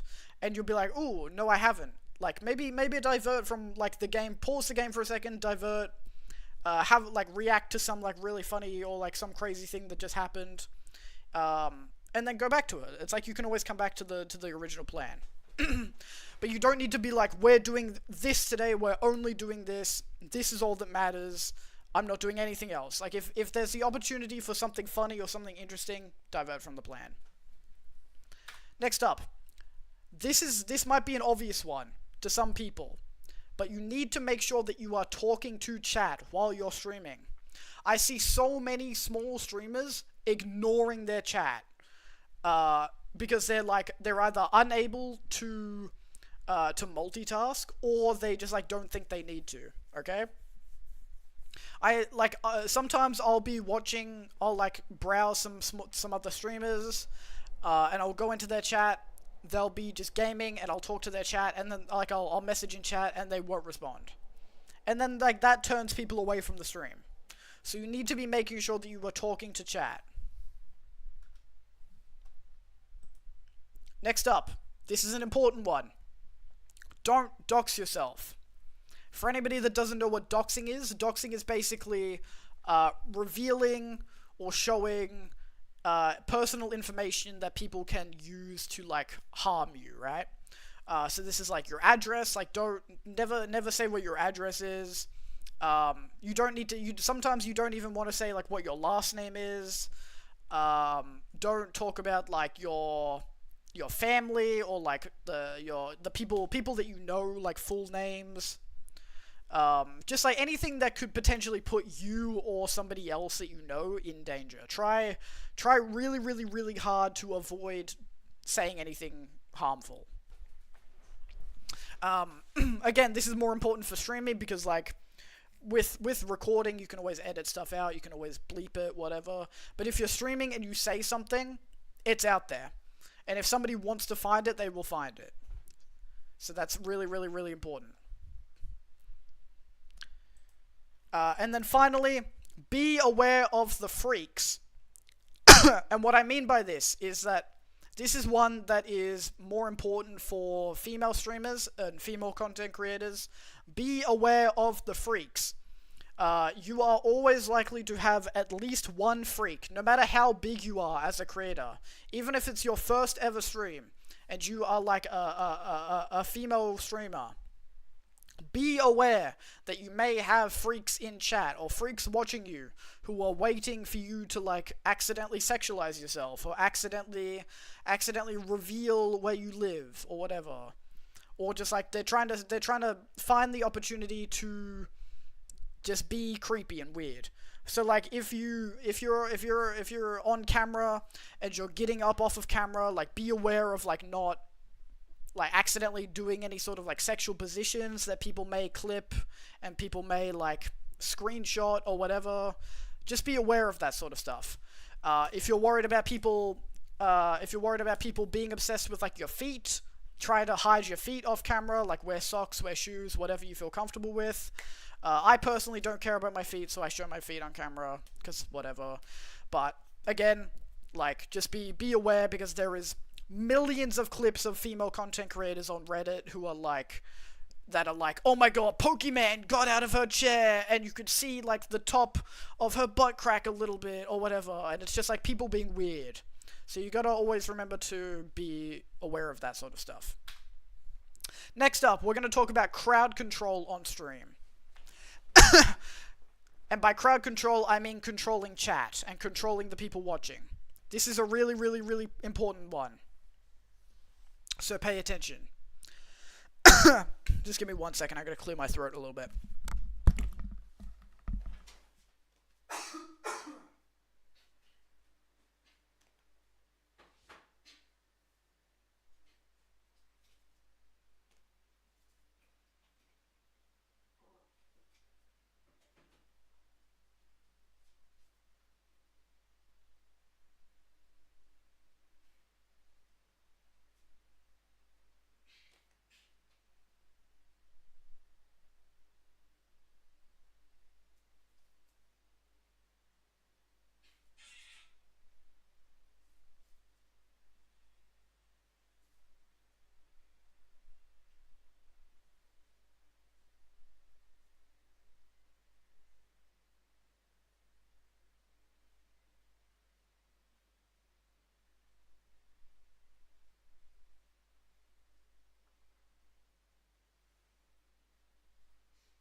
Alright, I'm back. Class has resumed. So yeah, we're going to talk about crowd control on stream. This is really, really, really important for any streamer, okay? There are 3 tenets to crowd control on stream. Number 1, you need to remember that it's your stream, you are the one in control. You set the rules, you set the pace, you are the one in control of what happens, how it happens, when it happens, etc. If somebody is making you uncomfortable, like, you don't need a reason to ban someone. If they're making you uncomfortable, you can just ban them if you want. It's like, it's totally up to you. Like I said, you're the conductor, you're the one in control. Secondly, moderation. There is 2 types of mods that you can get. There is 2 types of mods that you can get on stream for 2 separate types of issues that they solve. Number 1, bot mods. Bot mods are bots that you can get, and then you give them mod privileges, and then they automatically do moderation for you. So Twitch has a built-in moderation system. I have that completely turned off because I found that it was more annoying than it was helpful for me. But you can get the one that I use a lot. You can actually see it in chat right now. It's called Serybot, SERY_bot. and it is a bot that you can get, and it will automatically get rid of any bots that come into your stream trying to like promote stuff, trying to send links. It will automatically get rid of them, so you don't have to do anything while you're streaming. And then secondly, human mods. Human mods are people who watch your stream who you can give mod privileges to, and they will, at your behest, they will ban people or time people out or whatever you want them to do. At the moment, I have 10 human mods. You might be able to see them in chat, some people that have mod around their name. I have 10 human mods, but really I only have one, because I only have one mod that actually does anything, and that is Jonathan. He is my head mod. He is a volunteer mod. I do not pay him. He is just a friend of mine who I trust, who I gave mod privileges to, and bans people that I need to ban. You, like, depending on how big you are, as if I actually even do anything. I mean, you ban people sometimes, you know. Like you have banned people. Like a lot of my other mods have never banned people, but they're just people that I trust enough to give mod powers in case I do need them to ban anyone. But yeah, Jonathan does my mods. The amount of mods that you need is entirely dependent on you and your chat. I definitely do not need 10 mods because my chat is not that big, or that crazy, but like, you can never have too many mods. It's better to have too many mods than not enough mods. But all you really need is like one really, really good mod. And for me, that is Jonathan. And then finally, parasocial viewers. For anyone that doesn't know, the picture here, that is Stan from the Eminem song Stan. He is basically the original parasocial viewer before anybody, or like parasocial fan before that was really a term. Basically what a parasocial viewer is, it is someone who watches your content, who knows you really well, knows a lot about you, but you do not really know them, right? Like, person A is a celebrity or a content creator, they are posting a lot of stuff about themselves online. Person B is a fan of their content, they watch a lot of content from that person. Person B often thinks that person A is like their friend, but person A has like little to no idea who they are. That is basically what a parasocial viewer is. And what you need to do with parasocial viewers is, like, one, you need to be very, very aware when someone is starting to go from like normal viewer to parasocial viewer. Some easy ways to tell if that is happening is if they start trying to like dig into your social life, like dig into your personal life a little bit more, try and find out more about you, stuff that you're not really comfortable talking about. What else? If they just start sort of like talking as if they are your friend, even though you don't really know them, that is also like a big red flag. And just stuff like that. Just sort of like acting weird, acting a little bit too like personal to you when you aren't really comfortable with that, or like you just don't really know them like that. And then what you need to do when that happens is you need to set boundaries, set very, very clear boundaries about what you are willing to talk about, who this person is to you. You need to be like, you are a fan, I do not know you, like you are not my friend. Like, sometimes you literally have to say that to people, but just setting clear boundaries and sticking to that and enforcing that, not letting people go past your boundaries is really important. I've only ever really had like one parasocial fan. This was about a year ago. I'm not going to say what their name was, but if you were watching me around that time, you probably know who I'm talking about. There was a guy who used to regularly watch all my streams, and he would regularly gift subs, so like he was giving me money. Like pretty much almost every stream he was like giving me money. And he started off pretty normal, but as time went on, he started like trying to act a bit more as a friend. And it was kind of entirely my fault to a degree, because like I had no way, like this was my first sort of interaction with this. I didn't really realize what was happening until it was too late. But once I did realize what was happening, I had to like enforce boundaries. And the last time that this person ever watched my streams was, we were just chilling, everything was chill, everything was nice. It was a very like chill, normal, fun, positive stream, nothing crazy was happening. But like he started sort of being a little bit annoying, and I was like, I warned him, I was like, hey, you're like kind of doing too much right now, can you just like chill please? And he kept being annoying, and so I had to make the decision. I literally had this thought, and I remember, I was like, alright, this guy gives me a lot of money, he probably gives me the most money out of anybody that watches me. Do I, like, let it slide because he gives me a lot of money, because I don't want to, like, jeopardize the streamer-viewer relationship that we have, because he might get offended if I, like, time him out or something? Or do I set the example for my community that if somebody is being annoying, they're gonna get written up, right? Like, no matter what. And so I chose to do the latter. I wrote him up, I gave him literally like a 5-minute timeout or something, just to be like, hey, chill out for a bit. That was all it was. I was just like, hey, chill out, you're just kind of being a lot right now, 5-minute timeout. And so, he came back after 5 minutes, and he was like, fuck you, I can't believe you would do that, I'm never watching your content ever again, blah blah blah, fuck you. And then he left, and he never came back. And because of that, I lost a lot of money. Like, if I hadn't done that, he probably would have kept watching, probably would have kept consistently giving me subs, which at the time was like a big loss for me, because I did not have any income. But I chose to set the example, and as a reward to that, I think it benefited the community a lot. I think I've never ever had a problem with a chat like that ever again. Like, my chat is so chill, my chat is so like positive. If I give someone a warning, they'll be like, yup, my bad, and I usually don't have to like time them out or ban them or anything.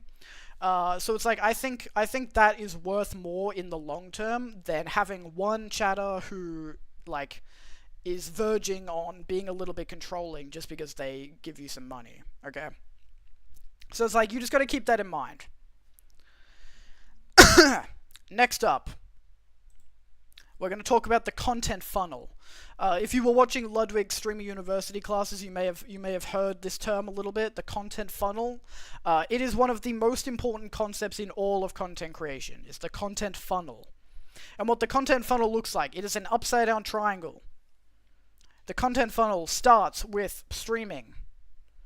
So for me, I stream. That is the top part of the content funnel. And then after the stream, we talk about the long form content. The content funnel is basically all of the content flows into each other. So if you stream, the stream then becomes, the stream is then used for the long form content, and then the long form content is used for the short form content, okay? So you stream, and then you turn that stream into a YouTube video, and then you turn that YouTube video into like some clips. Or you turn the one stream into like multiple YouTube videos, and then you turn each YouTube video into multiple clips. That is kind of the idea. Everything funnels into each other. And one really, really important thing to remember when you're streaming is that your stream is your recording session. That is the mindset that you need to be in when you're streaming. You're not just like, your stream is not just a stream. Sorry, your stream is not just isolated as a stream and then it's done, okay? Your stream is your recording session for your YouTube video, okay? This is your stream, okay? Or like, this is an example of like a stream.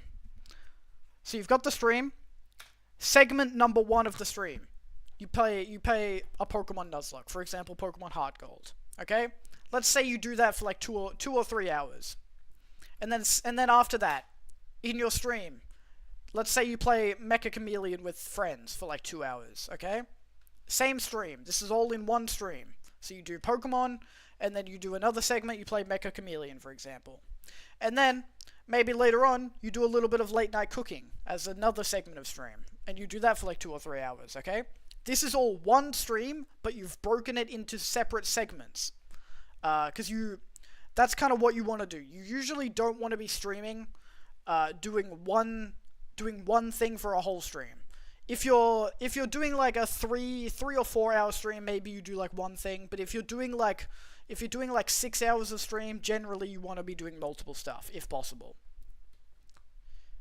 And then after the stream gets converted into long form videos. This is your YouTube videos, okay? So segment number 1, let's say you stream Pokemon for like 3 hours or 2 hours. You could then turn that into 2 45 to 60 minute Pokemon YouTube videos, okay?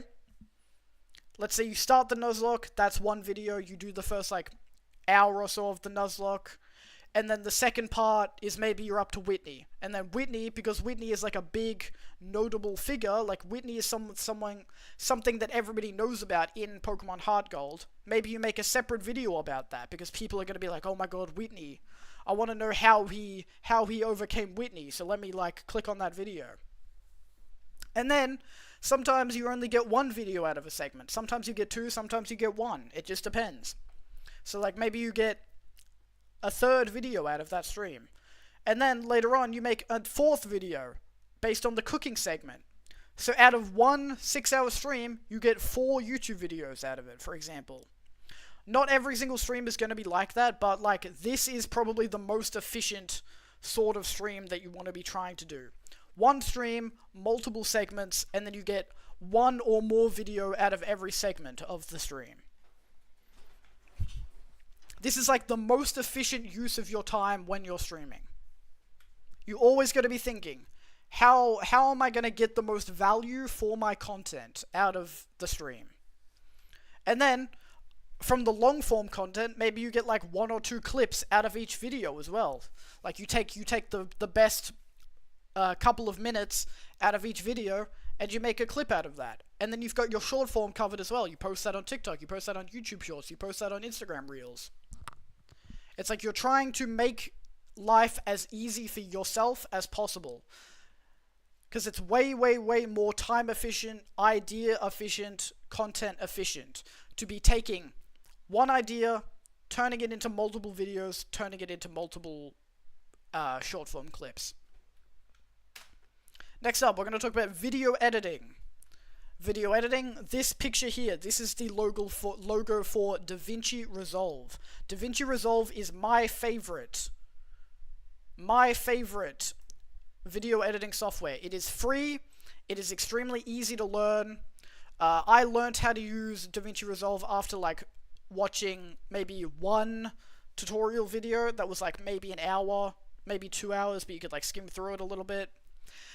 I would say you could learn the basics of using DaVinci Resolve within like 30 to 60 minutes. Easy. All you really need to know about video editing, these are the main things you need to learn. You gotta learn how to cut up videos. This is really, really easy. All cutting up videos is removing the parts of the video that you don't want, getting rid of them. Shortening the video into the best parts. That is what cutting up the video is. Very, very easy to learn. It'll take you like 2 seconds to learn how to do that. Then, you want to learn how to insert pictures, videos, text, and audio into your streams. This is very, very easy to learn. Watch one tutorial about how to do this. It'll take you like 5 minutes to learn this. And then finally, you want to learn picture manipulation, which is basically just like cropping, zooming, slowing down, speeding up. These are like slightly more advanced things, but again, it will not take you very long to learn this stuff, and it can add a lot to a video. And then everything else that you want to learn, there's like a million tiny little niche things that you can learn how to do, but like these are the main things you need. Everything else, it just kind of comes down to personal style. Some people's personal styles with their videos is that they like put a lot of stuff in, they do a lot of like hard edits that are very noticeable to people. Other people's styles is that they like make it as not obvious, they make it as subtle as possible, to the point where like the editing is almost not noticeable. Sometimes people want to like add like very intense music, some people like very chill music. It's just kind of like whatever you want. Everything is style. But these are the main 3 things that I think everybody needs to learn with their video editing. Next up, we're going to talk about the benefits of having multiple YouTube channels.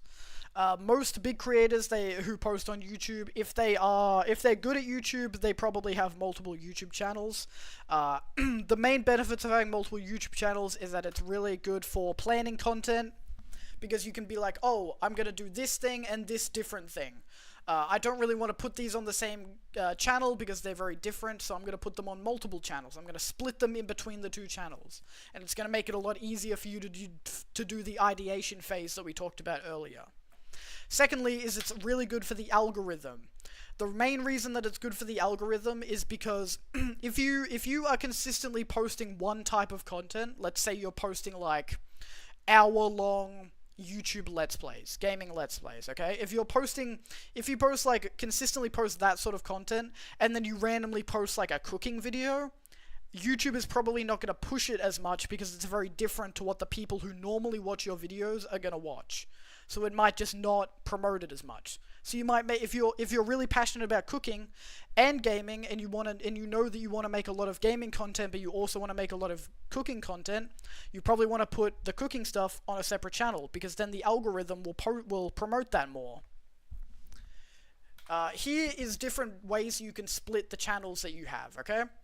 There's 4 different ways that you can split your channels, depending on how you want to do. There is no like right way about doing this, it's kind of just what you want to do based on your content. So number 1 is splitting for the genre of content, and you can see that up here with these on the top left picture. This is the game theorists. This is MatPat, for anyone that doesn't know. So these are their 4 main channels. They actually have 5 channels, but these are the 4 main ones. So they do gaming, movies and TV, cooking, fashion. Different genres, different channels. Because, like, you might really like gaming, but you might not care about fashion. So, like, you're gonna watch the gaming channel, but you don't have to watch the fashion stuff. But if it was all on one channel, it's gonna impact the algorithm, because people are gonna be watching some videos, but not other videos. Secondly, you can do split for the type of content that you want to do. A really good example of this is Ludwig. What he does on his main channel, he posts once a week on his main channel. It's a lot more highly edited, it's a lot more highly produced, and so it takes longer, but it's like higher quality. So he posts once a week on that. And then his second channel, Ludwin, is like highlight content. It's stuff that's like a little bit sloppier, it's a little bit easier to make. It's usually shorter because it's like the best bits of his content. So sometimes he'll make a video for the main channel that's like 40 minutes, and then he'll have like a 20-minute video about the same thing, but it's just like the best bits, it's the highlights. And then thirdly, you can do main channel versus fun channel. The best example that I could find of this is Giguk. He makes anime content. I'm a big fan of him. On his main channel, he makes a lot of like video essay type stuff. Again, stuff that takes a lot of like time and effort, is very highly produced, highly edited. And then on his other channel, Gant, which is his real name, he posts like more fun stuff. He posts like tier lists, he posts like react content, stuff that's like more fun, easier, stuff that's a little bit more sloppy, a little bit like easier, more fun to make. Just to give him a little bit of a break, because if he's always working on like stuff that's harder to make, takes more time, takes more effort, he's probably going to burn out. So he's going to like post a couple things on the main channel, and then he's probably going to reward himself with some easier, fun content that still gets him some views. And then finally, solo versus collab. So like what a lot of people do, here is one example, there is a lot of examples of this, but Eddie Burback, he makes a lot of videos on his main channel, and then on his second channel he makes videos with his brother, and they make different types of videos. So he has one channel for himself and one channel that's a collab with his brother. Another example of this is like Jason the Ween or Adapt, or anybody anybody in the core who was like X-Phase, now they're core. Like Jason actually has like 5 different channels because he's kind of weird like that. I think he's gonna change how he does his channels, but he has like his personal stuff, and then he's also got the core channel which he posts on with the other boys like Lacey, Adapt, whoever else is in core. There's like 5 of them. But yeah, so there's like different, just think about what works the best for you. There's like all these different ways that you can split your content. Next up, we're going to talk about Thumbnails. Thumbnails are extremely important. Thumbnails is probably the biggest thing about how you package your content, package your YouTube videos. Thumbnails, the main things that you're going to want to think about are making it simple. You don't want to add too much detail because, like, especially on phone or on laptop, like, thumbnails are not very big. They're literally like this big. So if you have too much detail, a lot of it is going to be missed. So you kind of just want to keep, like, the main parts of it. Secondly, you want to be eye-catching, obviously. You can do stuff like add big arrows or, like, big sort of, like, big, like, creatures or, like, things that sort of stand out. Things that look different than other videos that are going to happen. And just so, like, it's when people are scrolling through quickly, it catches their eye. They go, "Ooh, this looks interesting." They click on it. And then you want it to be identifiable to your brand. And so the way, as you can see, the way that a lot of people do this is, like, if they're a well-known YouTuber, like the Sidemen, they'll put their faces, because then people go, "Oh, I recognize that guy. That's Vicstar. This must be a Sidemen video. I'm gonna watch it." Or they'll be like, "Oh, this is Jinxie Queso. Oh, I know those guys. I like watching those guys. I'm gonna watch this video." You can also do this with, like, symbols. Like, if you want to put, like, your channel logo on the thumbnail, like in the corner, you can do that. Like, Offline TV does that for a lot of their videos. I do that in my thumbnails. You can also do that with colors. Like, you may see with a lot of my thumbnails, I use, like, this green color. I use mostly like this color of green and also black and white. That's, like, my main colors for my thumbnails. Like, whatever sort of brand color you want to do, you can do that for yours. And now these are some good ways to test if your thumbnail is good. Number one is A/B testing. If anyone doesn't know what A/B testing is, it is a thing that you can do on YouTube where you make two thumbnails, you submit it to YouTube, and YouTube will tell you which one is more likely to get clicked on. And then another way that you can do this is the Michael Reeves test. For anyone, Ludwig talked a little bit about this in his Streaming University class.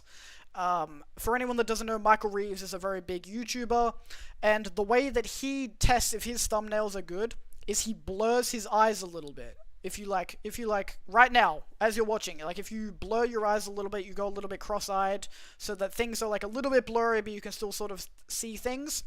Look at these thumbnails. Blur your eyes. What sort of stuff do you see? For this top one, you'll probably still see the white guy. You probably see the faces. You may not be able to tell who they are, but, like, you'll see some faces. You might be able to be like, "Oh, these guys are, like, shocked a little bit." You'll see the Mecha Chameleon guy. You might see, like, the Mona Lisa, the arrow. It's like you'll only see the most eye-catching stuff, because as you're scrolling through, yes, this is something. I just said that. This is something that Ludwig mentioned as well. If you want to hear Ludwig talk a little bit more about this, he goes more into it in his class. I just thought I would briefly mention it because it's a good idea. But yeah, and the reason that people do this is that when you're scrolling through YouTube, people usually don't look at one particular video for too long. So they just look at the main bits, they look at the bits that stick out. Next up, titles and descriptions. Titles, again, you want to make them sound interesting. You want to use keywords. If you can use words that are, like, how do you describe what a keyword is? It's like a word that people are going to look at and they're going to immediately know what it means. It's going to immediately signify a specific thing. You know, if you talk about Minecraft, you talk about, like, speed running. Like, these are terms, these are keywords that people recognize. They immediately know what these things mean. You want to try and, in a title, you want to try and use as many of these as possible. It's better for people knowing what the video is about. It's better for the algorithm, because the algorithm will know exactly how to promote the video. And then also, again, this is another thing that Ludwig mentioned. If you can't think of a title, steal it. If you are unsure what to do, what to title a video that you make, if you look up what other people are titling their videos about a similar topic, you can always sort of steal it, yoink and twist it, change it a little bit to obviously not be exactly the same, but, like, keep the same sort of framework. Again, with descriptions, use keywords. A lot of people don't know this about descriptions, but like if you write in the if you put like a little summary about what the YouTube video is in the description and you use a lot of keywords, just like the title, that helps the YouTube algorithm promote the video. So if you put as many keywords as possible, YouTube will be like, oh, okay, I'm gonna promote this to everybody who likes this thing, everybody that likes this thing. It's gonna help them. If you don't put anything in the description, or you put like really boring stuff, it's not gonna get pushed as much. Timestamps are really helpful, especially for longer videos, especially for podcasts, or videos that have a lot of different stuff in them, just to help people separate, like, in this part of the video I talk about this thing, in this part of the video I talk about this thing, or in this part of the video I do this specific thing.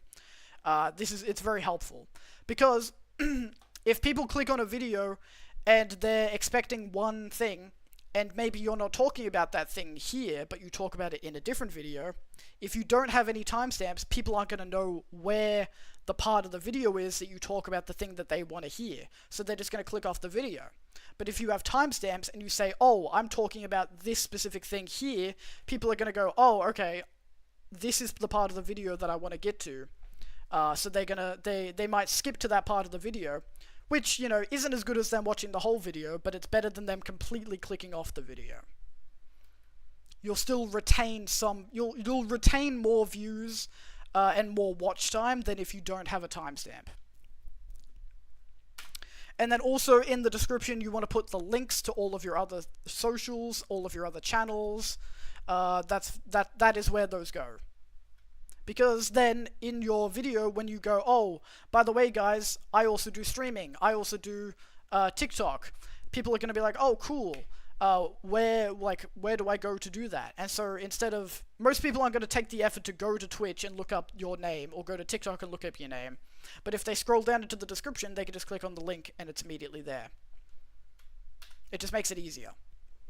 This is an example of one of my descriptions of one of my videos. I believe this was the Minesweeper video that I did. Because that was a very long video, I was like, oh, I should put timestamps in this. Because people are gonna want to know specific things. So like people who don't know Minesweeper, they might watch this bit because they want to learn how to do it, like how I was learning the basics. People might want to see me PvPing Jonathan. People might want to, or like if they're already familiar with Minesweeper, they might just want to see me playing the game and just doing PvP and stuff. And then these are obviously all my links. You can literally, like, these don't look like clickable links, but these are actually clickable links in the video. Or even if they're not clickable links, you can just like copy and paste it into the search bar and it's still very easy. So like that is kind of what you want your descriptions to look like. For the video intros, I'm not going to go too deep into this because I think Ludwig talked about this really well. Here is the link to the part of the video that he explains this sort of stuff. But I just thought it was really interesting, so I'm just gonna briefly touch on it.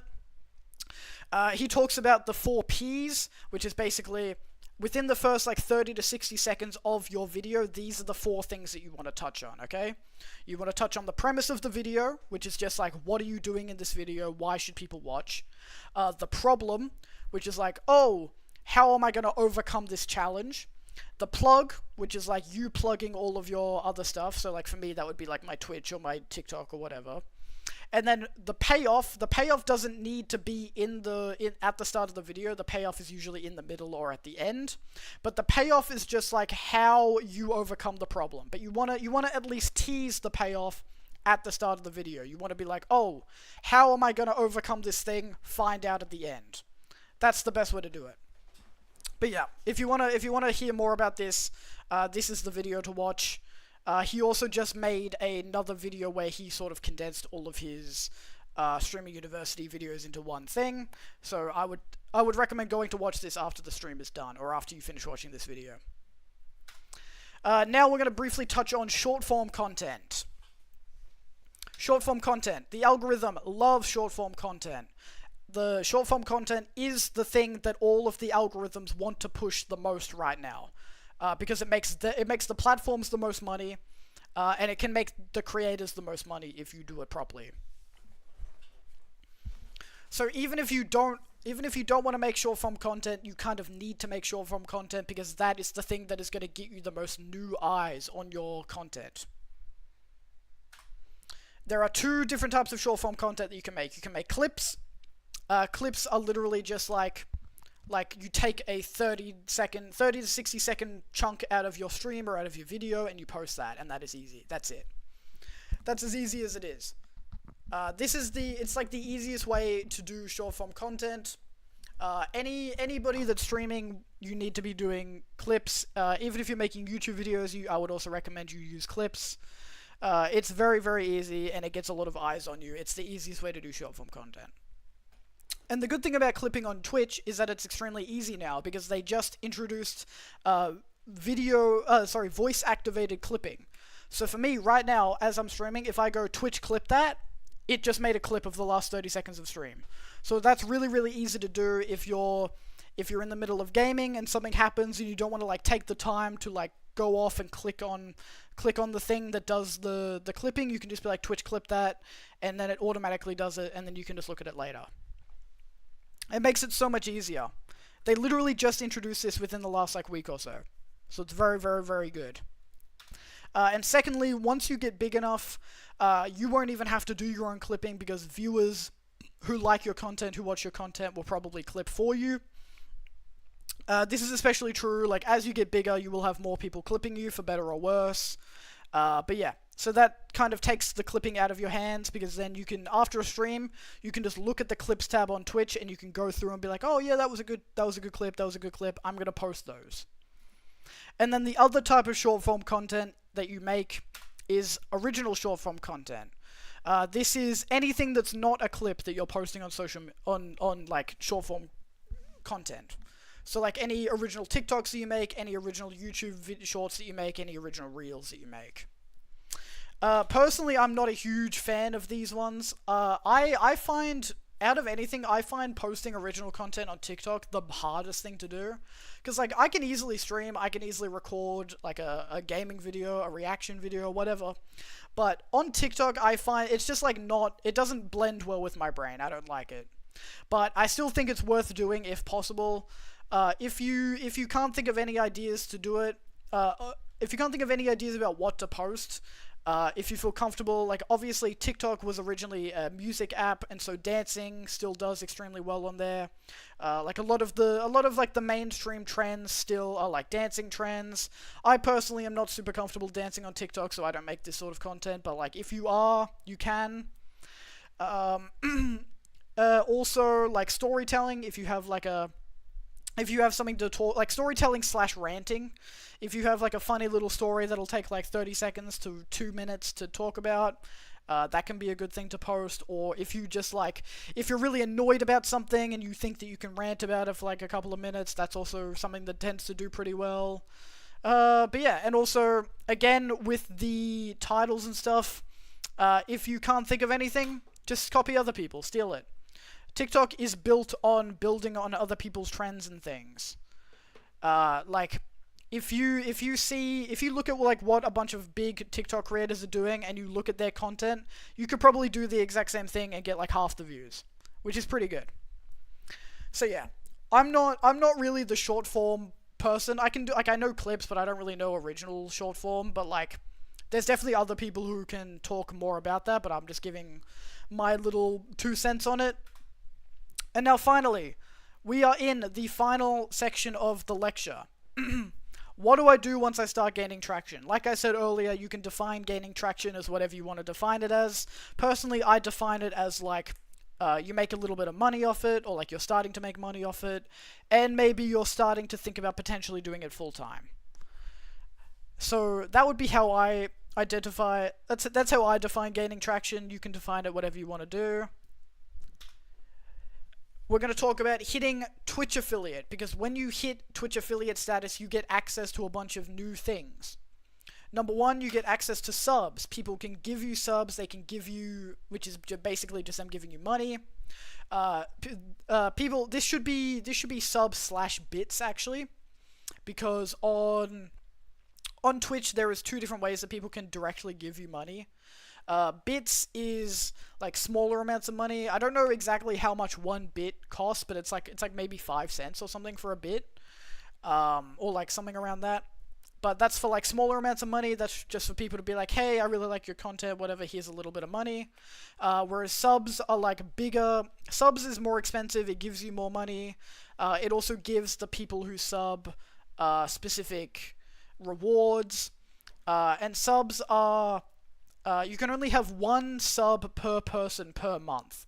So what people do normally is they will subscribe to you, which gives them specific rewards, and then if they want to give you more subs, they can gift subs to other people, which gives you money and gives other people in your chat the same rewards. So that's really, really good. But the most important thing with subs is that you need to give people a reason to sub. Because like some people will sub just because they like you, but like if you give people reasons to subs, if you give them tangible rewards that they get when they sub, they're more likely to sub, obviously. And so one of these rewards is ads. I've never watched an ads and it feel great. Exactly. Jonathan has been subscribed to me since the fucking minute that I hit affiliate status. I think my first ever affiliate stream, he like immediately subscribed. And he has been subscribed since, so it's been like over a year, almost 2 years now, I think. So yeah. Now another thing that you get on Twitch when you hit affiliate is that ads will immediately start playing on your stream. And there's a couple of things you need to think about with these ads. Number one is that the more ads you have on the stream, the more money you're going to get. But also, the more ads that you have on the stream, the more annoying it is for viewers. So you have to balance that. Do you want to be making more money, or do you want your viewers to have a better experience watching your stream? Personally, I value my viewers having a good time more than money, so I have the minimum amount of ads on my stream. You cannot have less than 3 minutes of ads on stream, because if you have less than 3 minutes, it gives you pre-rolls, which a lot of people find more annoying than just 3 hours of ads per hour. There is unfortunately no way to completely get rid of ads on your stream. Until you hit partner, which is like a lot harder than hitting affiliate. Oh, the earmuff of my headphone came off. But yeah. But the thing about subs is that subs do not watch ads. If somebody is subscribed to you, they do not watch ads, which is worth a lot to people. Especially, this is also why with bigger streamers tend to run more ads because more people are subscribed to them. A larger percentage of their audience is subscribed, so less people have to deal with their large amounts of ads. But it's just like, it's a balance that you need to strike. It's completely up to you. But that is a reward that subs get. That is an automatic thing that you don't really have to do much about. Is that if someone subscribes to you, they do not have to watch ads. Cool emotes, exactly. That's another thing I was going to talk about. Emotes. Subs get access to emotes. What emotes are is they are just fun little pictures that are unique to your community that people can use to express themselves in chat. Jonathan has just shown all of the emotes that we currently have. Those are all the sub emotes. Jonathan actually created one of these emotes, the Chad one down the bottom there. He actually drew that one. The other ones are created by me. Because the thing with emotes, I know it's like when you get the chance to have emotes, I know you're gonna want to make them really, really good, and you're gonna want to get them done professionally.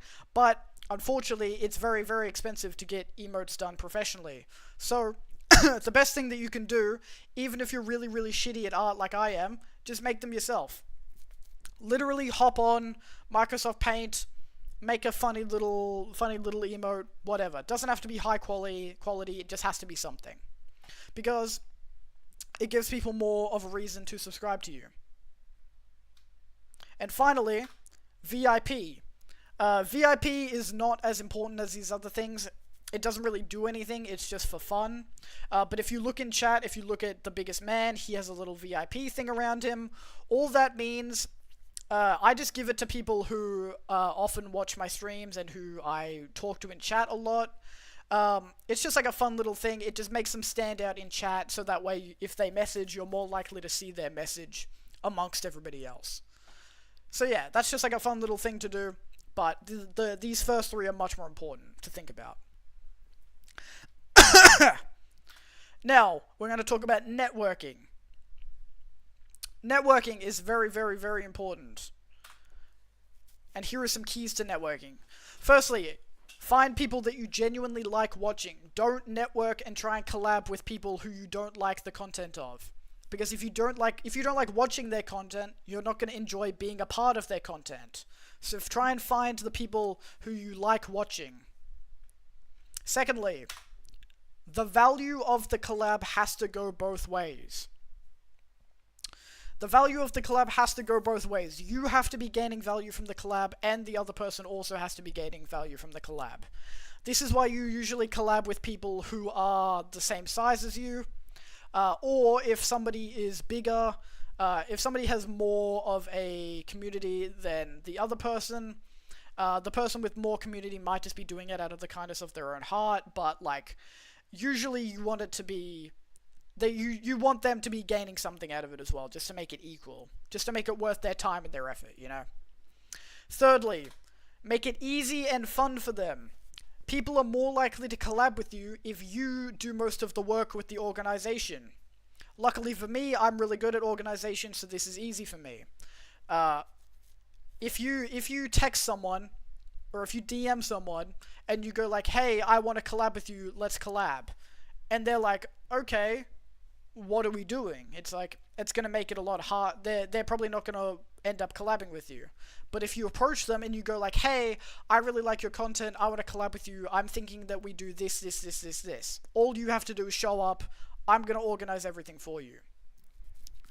Then that's really easy. And then they're more likely to collab. Next, here are the pros of networking and collabing. Number one, it's easier to come up with ideas with another person. It's easier to make ideas when there are multiple people doing the content, because you can just do more. There is a limited amount of things that you can do by yourself, but you can do infinitely more ideas with two people. Literally anything can be elevated by having a second person involved. Next up, marketing. It is easier to market a collab than it is to market a solo project. If you're collabing with someone who has their own community, you can go, oh, today me and this other person are doing this big thing together. And then all of the people who like you, and all of the people who like them, and all of the people who have never heard of you are going to go, oh, this looks like a cool, fun thing. I'm going to watch that. It's much easier to market something with two people, or multiple people, than a solo project. Third up, you have the potential to make a new friend, like a new IRL friend, through collabing. If you collab with someone just because you like watching them, you're going to collab, you're going to hang out with them, you might actually gain like a new real-life friend, and that's cool, and that's fun. Now, the cons of collabing with people. Logistics. It is harder to organize something with another person than it is to organize something with just yourself. Right? Even if you think about this outside of content creation, it's a lot easier for you to wake up and go, oh, I'm going to go to the movies today. I'm going to watch the new Spider-Man movie at 3 p.m. today. Easy peasy. I'm going to go walk over there. I'm going to drive over there by myself. Easy peasy. I don't have to like think about it too much. If you're going with another person, or you're going with 3 people or 5 people, it makes it much, much harder to organize what you're doing, how you're doing it, when you're doing it. Right? It's the same with content creation. So that's just something to think about. You have to be really good at organizing.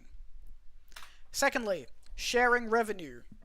Sharing revenue can be tricky. It's really important to discuss with the other person how you're going to share any sort of revenue that you gain from the collab with each other.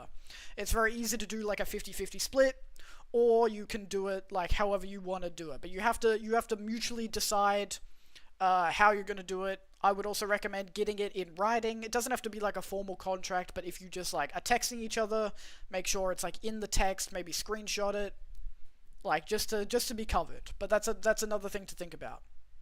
Here is a real life example of me collabing with someone recently. This is a collab that has not happened yet, but this is me texting, this is me reaching out to this person, trying to see if they're interested in collabing. So as you can see, I go, hey dude, I really like your content, I've been seeing it a bunch lately, it's really good. So like start with a compliment, that's very easy, but start with a genuine compliment. And then I go, he doesn't do content as his like main thing, so I was just saying like, hey, I know you're probably not trying to do it full time, but like if you want to do a collab, that would be cool. So like that doesn't really matter. And then I say, I'm also in Melbourne, so it would be really easy to meet up and record some stuff. Show how easy it's going to be for them, okay? We both live in the same place, so it's going to be easy to meet up at a mutual location and film. Alright, and then I also say, I've already come up with some ideas. And so that means he goes, oh, okay, super duper easy, he's already done 90% of the work, all I have to do is show up and be in the things. And then as you can see, he responded like only a couple of hours later. He was like, yeah man, let's fucking do it, like, let me hear these ideas. And then I share some of the ideas. I had like 3 or 4 different ideas for like YouTube videos and TikToks, and then you can't see underneath here, but he goes, yeah, that sounds really good, let's do it. Easy as that. Compliment, make it easy for them, come up with the ideas. Right? Easy. And then finally, we're going to talk about avoiding controversy. Staying in the thumbs up zone. Number 1. Haters. This is a little math problem for you, okay? A little math equation for you. The number of haters that you have directly correlates with the number of fans that you have. If you have less fans, you're more likely to have less haters. If you're a big creator with a lot of fans, the proportion of haters that you have also tends to grow. When more people are aware of you, there are going to be more people who like you, but also more people who don't like you. Pretty simple. Now, there are some things that you can do to limit the amount of people that don't like you and increase the number of people that do like you. Or at least the number of people who are neutral about you. Number 1, be a good person. If you are genuinely not doing anything wrong, you're going to have less people that hate you. You're obviously going to have a lot more people that don't like you if you're like a criminal, or you're doing some shady shit, or you're like just like treating people badly. Like I think that's pretty simple, that's pretty obvious. Just try and be a good person. The most people that get cancelled or like get in trouble are people who are genuinely doing crimes.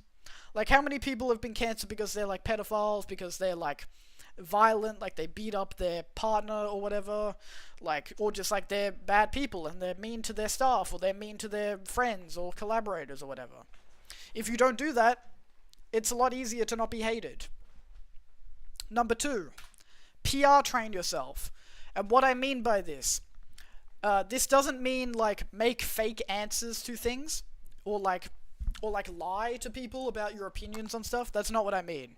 What I mean by this is that think about how you're going to respond if you get asked about controversial topics, okay? If somebody asks you about like abortion, or asks you your opinion on like whatever drama or something that is happening, make sure that you have your position already set up in your mind, and then stick to that position. Alright? Just train yourself to talk about controversial things in a way that is like less likely to get you in trouble, okay? Just be very aware of everything that you're saying when talking about controversial topics, because people will take anything and they will make it a lot bigger than it is, so you need to be very, very careful about what you're saying. Next, don't be reactive. What I mean by this is that if somebody says something mean to you, or something bad happens, don't react to it immediately, if possible. Don't react to something when you're in a heightened emotional state. If you see a hate comment and you wanna, if you see a hate comment on one of your YouTube videos, it's really, really tempting to reply to it immediately and go, fuck you, shut the fuck up, you don't know anything, whatever. But you need to, take a breath, take a second, be like, alright, this is probably posted by, a 12-year-old who doesn't really know anything.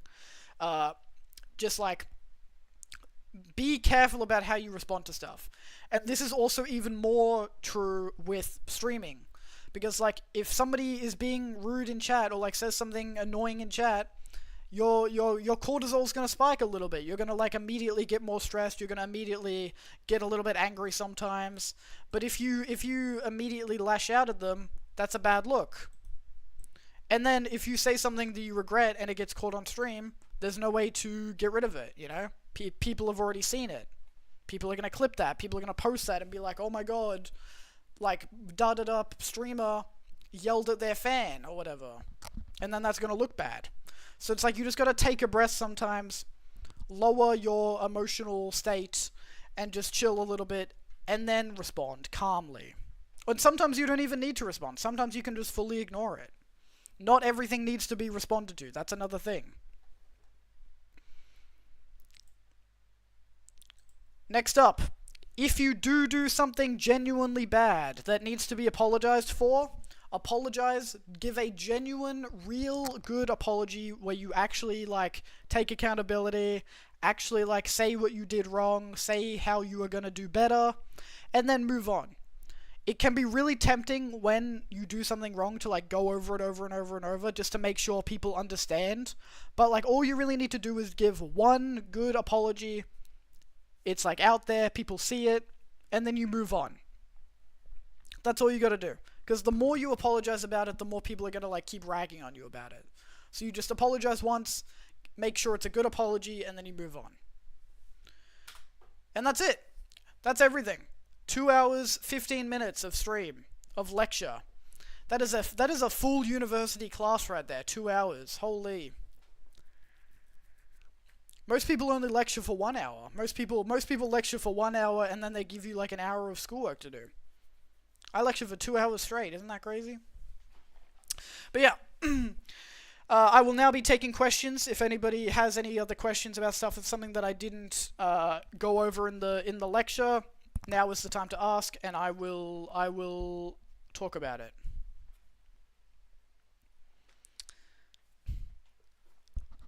Restream, when are you going to take your socks off? Joke's on you, buddy. My socks have been off this whole dang time. I am so sweaty, oh my god.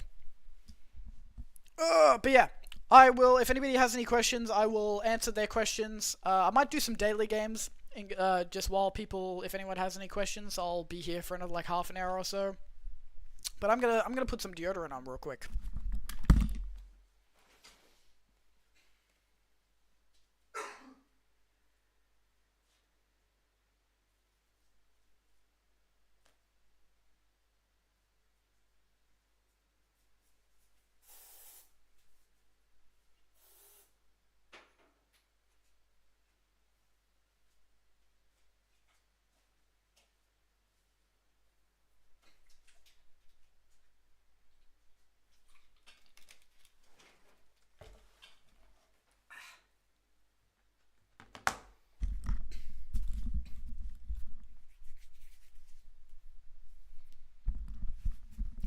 How experienced are you with being popular and big?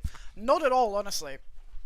Not at all. If by popular and big you mean like as big as any like of the bigger streamers that people watch, not at all. I'm not even close to, like, a partnered streamer or anything like that. But I'm trying to give advice from the perspective who's, like, a small to medium sized, like, streamer. Cause, like, you guys may not know this, but I'm, like, a top 6% streamer on Twitch. I know that sounds crazy, but I can actually prove it to you. So, like, relatively on Twitch, I am, like, I am a small to medium sized streamer on Twitch. But I'm just giving you guys the perspective of someone who is, like, a reasonable size, not crazy big, but also not, like, fresh to it. Just trying to give, like, actionable advice to people who are, like, around my size or, like, a little bit smaller or even a little bit bigger, you know? Was this a personal or a school project? This is a personal project for stream. I made this specifically for streaming.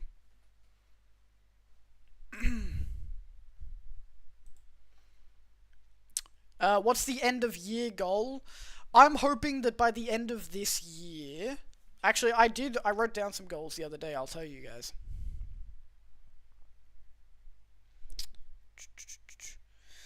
By the end of this year, I'm hoping to hit 50 subs on Twitch. I'm trying to get both of my YouTube channels monetized. And then that's the main, and then also, like, maybe start to think about doing it full time. That's kind of like my content goals at the moment.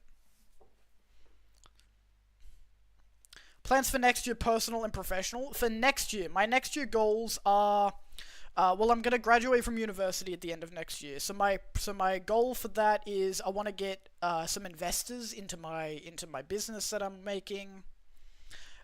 Because for anyone that doesn't know, I'm studying a bachelor's of business, majoring in entrepreneurship, and at the end of my degree, we literally do like a Shark Tank style pitch to real investors who will potentially give you money for your business.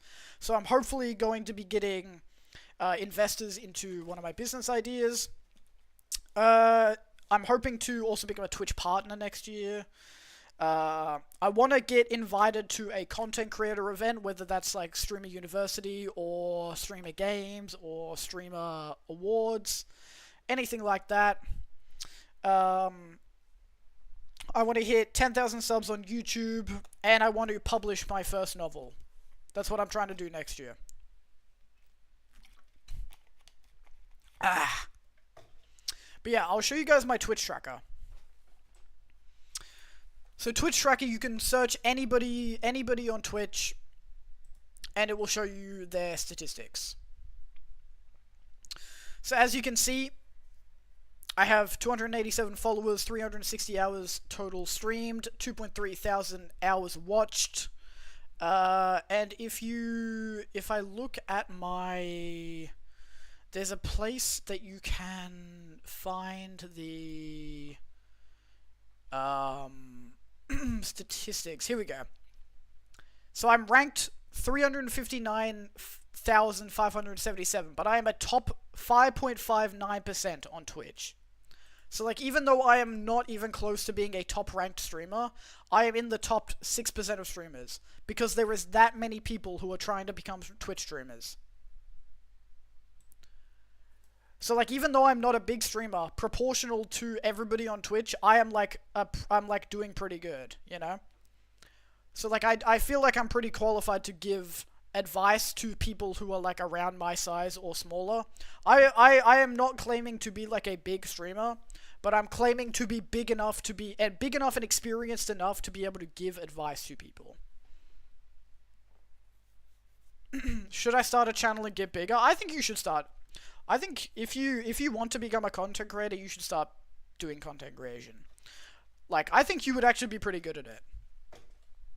Like, if we go back to the PowerPoint, like I said, if you want to do it as a hobby, I think definitely. If you want to do it as a job, like, just think about all of the stuff that I talked about.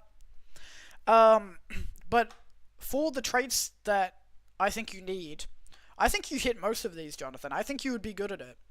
I think you're a pretty creative guy. I think you're funny. I think you're passionate about the stuff that you like doing. I think you're the type of guy who would be able to keep making it even if he's not getting many views at the start. I think you're a good strategic thinker. I think you're a good guy. I know that you're willing to learn new skills. I know you have a lot of hobbies and interests. And I think you're pretty resilient. Like, I think you hit most of these. So I think, honestly, you'd be a pretty good content creator. But yeah. Just think about it. But it's up to you, obviously.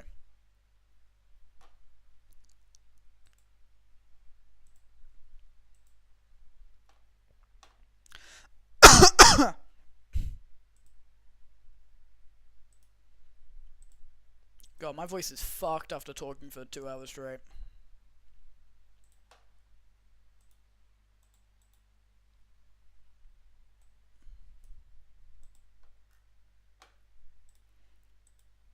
Bro, I got work at fucking 6:45 AM tomorrow. Not excited.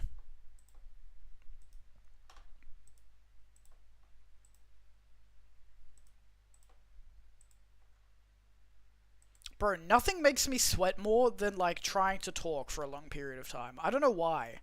I get sweatier from talking than I do from, like, doing actual physical work. Like, even at work, when I'm lifting and moving boxes, I do not sweat this much. Go to presentation. Thank you. I'm glad you liked it, because I did put a lot of work into it. Like I said, it probably took me like 15 hours to make it. 37 slide PowerPoint. I tried my best to make all the slides look good. I tried to make the like transitions look good.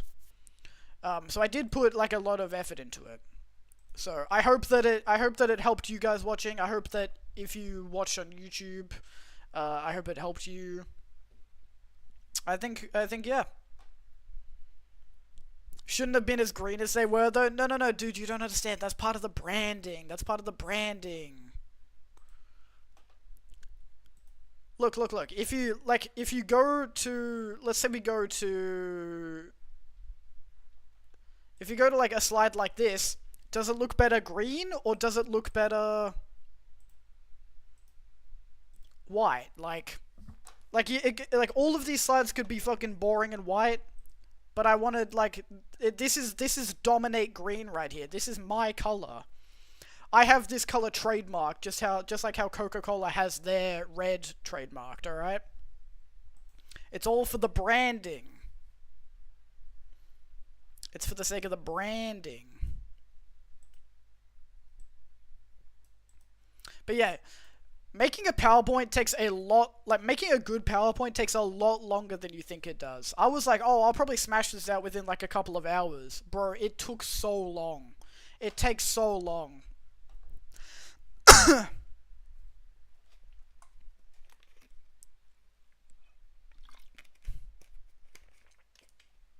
But yeah, I'm gonna post that on YouTube. It's gonna be on the main channel. I'm also gonna make some clips and stuff for it. So yeah, hopefully it helps some people. All right, we got the P and the E in the right place. That's pretty good. I mean, sorry, not in the right place, but we got them.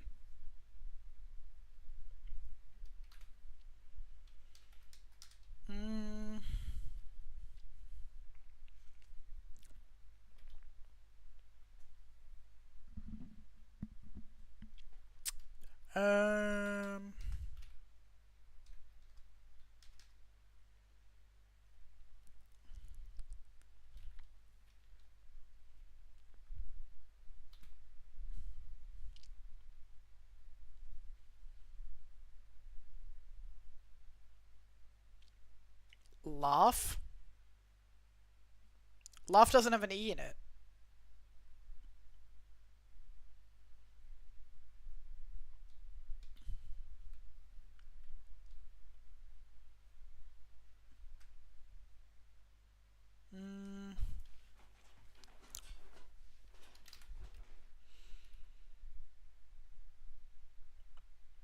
I know. This is hard mode though, so I think you need to have the letters in it. Yeah, any revealed hints must be used in subsequent guesses.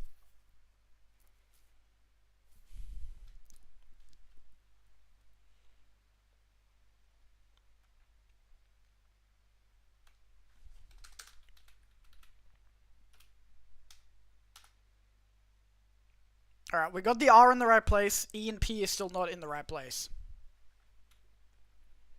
Like every letter or just one? Every letter.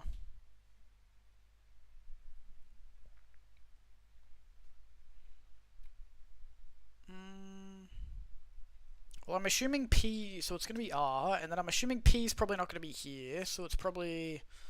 The P might be... It might be crepe. Oh wait, no, there's no C. But P and E in the right place. Could be, yeah, could be trope. That's a good guess. Not trope.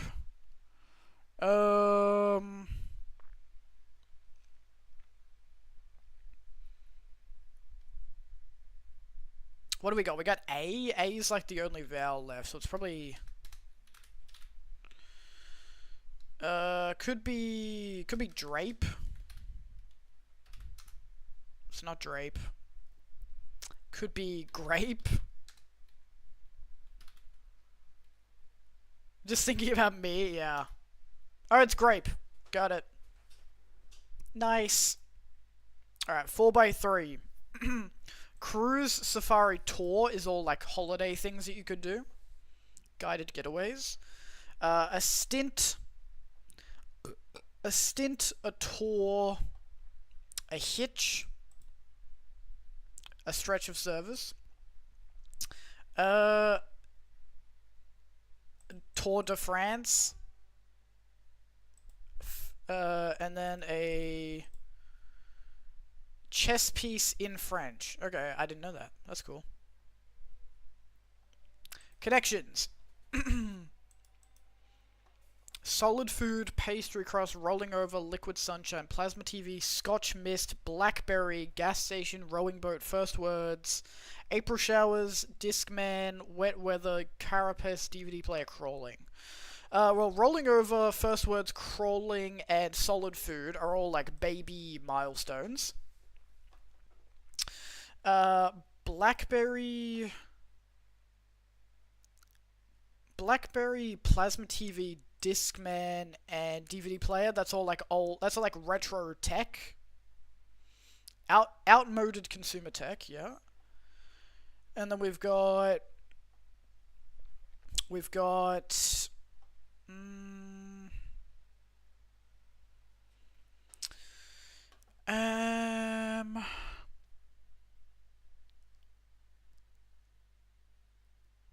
Mist, sunshine, showers,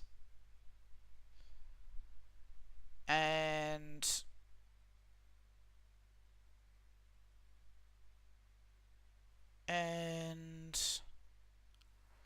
I was thinking like ends in weather.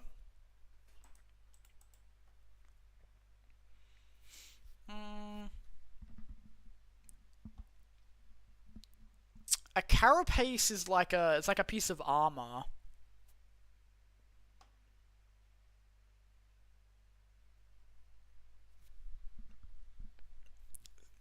Rowing boat, pastry crust.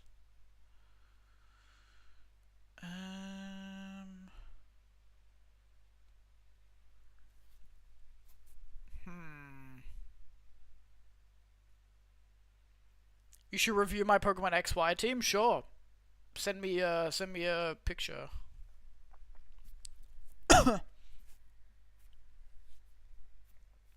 Liquid gas.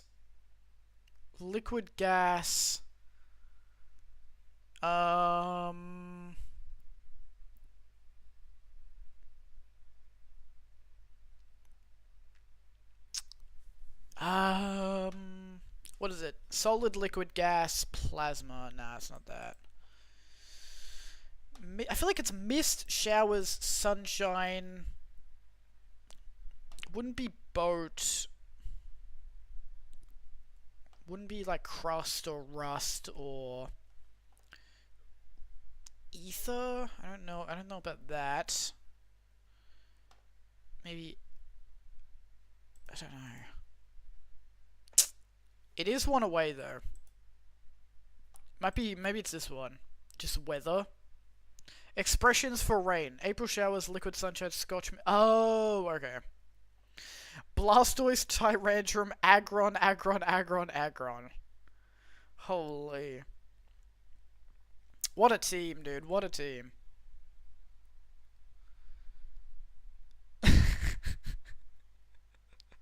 That's awesome. What is this? Rowing boat? What shell might refer to? Oh, okay. Alright, pretty good connections. Guess the game. I'm pretty sure this is... Is this Outer Wilds? This, like, alien writing makes me think of Outer Wilds. It's not. 84% on Metacritic. It's got, like, a weird cardboardy sort of art style. I don't know. PC. Oh, is this, What's that one where it's like you have to like craft, you have to learn a language and like figure out what the language is? Is it called like Babylon or something?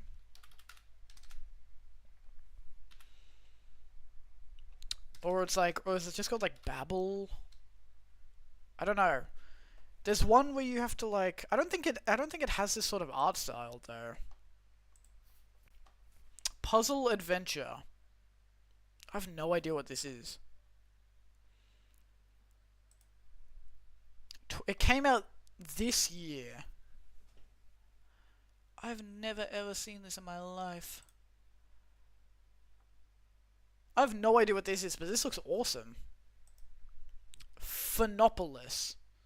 Chat, we might have to play Phenopolis at some point. That looks good as fuck.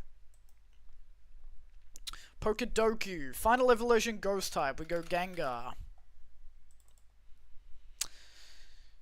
Final evolution first partner. We go Blastoise. Final evolution of Kalos. We go Florges.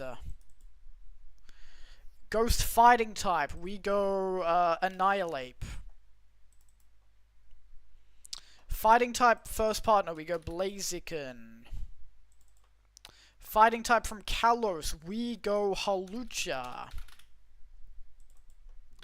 Ground ghost type. We go with not Stunfisk. Was going to do Marill, Blastoise, Tyrantrum, Tyranitar, Aggron, Xerneas. Okay. Why Marill? That's kind of an interesting pick. I like the other picks though. Ghost Ground. Ghost Ground. Why does that sort of sound familiar? What's a Ghost Ground type?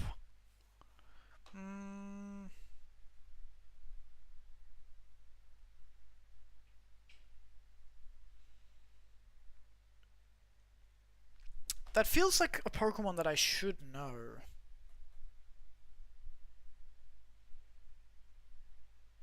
I don't know. We'll come back to that. Ground type partner Pokemon. Is there any ground type partner Pokemon? Not Blastoise, Venusaur, Charizard, Feraligatr, Typhlosion, Chikorita, Blaziken. Oh, Swampert.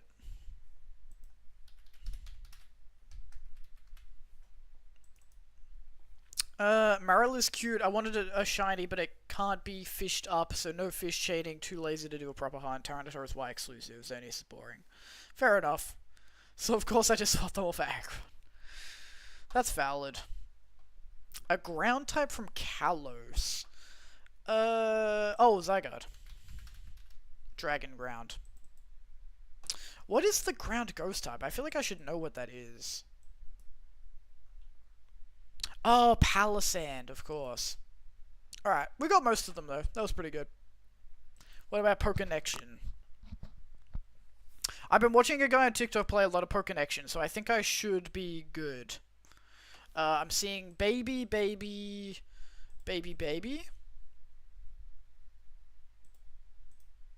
No, you're a baby. I know you threw a baby. Oh, Bonsley. Duh. I'm seeing a lot of fairy types. I'm seeing a couple of ghost types. What do we got? We got ghost, ghost. Is it just going to be ghost? It is. We've also got fairy. I don't know. Are you fairy? I don't think you're fairy. You might. I think. Are you pure fire, or did you get swapped to fire fairy? You might be fire fairy. You're fighting psychic. You're psychic dragon. Oh, maybe it's just psychic type actually. Yeah, Victini's too old. It might just be. I think it's just fire type and psychic type. Hold on. Yeah. Victini? No, I'm pretty sure Victini's pure fire. Let me check. Victini is... Oh, it's psychic fire. That makes sense. Alright, let's go hard mode. I'm seeing... seeing a few rock types. I'm seeing a few electric types. I'm seeing... I'm seeing a lot of Alola Pokemon. We got 5 Alola Pokemon.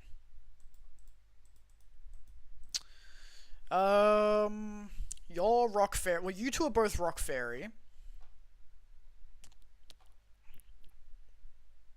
You're Rock Fairy. You're like Water Fairy.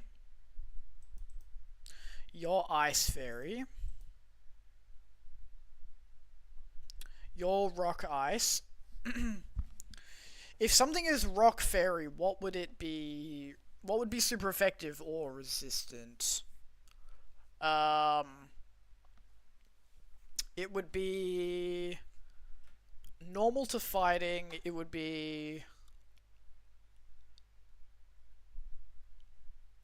normal to ground. I don't know. It would be normal to rock, normal to fairy.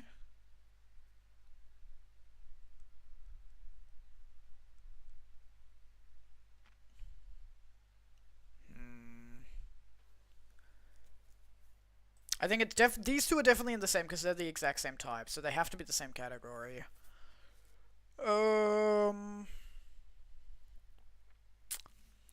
Dragon. Oh, they would be. Would they be? They'd be 4 times to steel, right? Because fairy's weak to steel, isn't it? So it'd be 4 times to steel. You would also be 4 times to steel because you're ice fairy. You're rock steel, so you would be normal. You're fire ground. You're rock ice. There we go. 4 times to steel.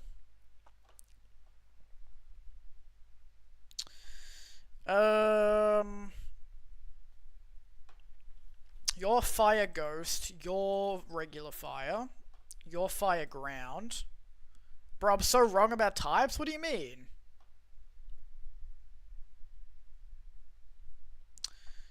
You're... Is Larvitar rock dark? I think it's rock dark, isn't it? Or is it pure rock?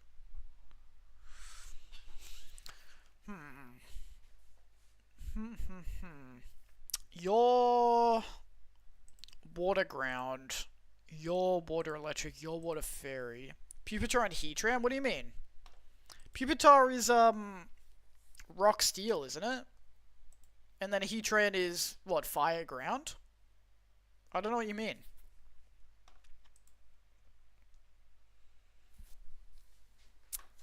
I'm seeing electric bug.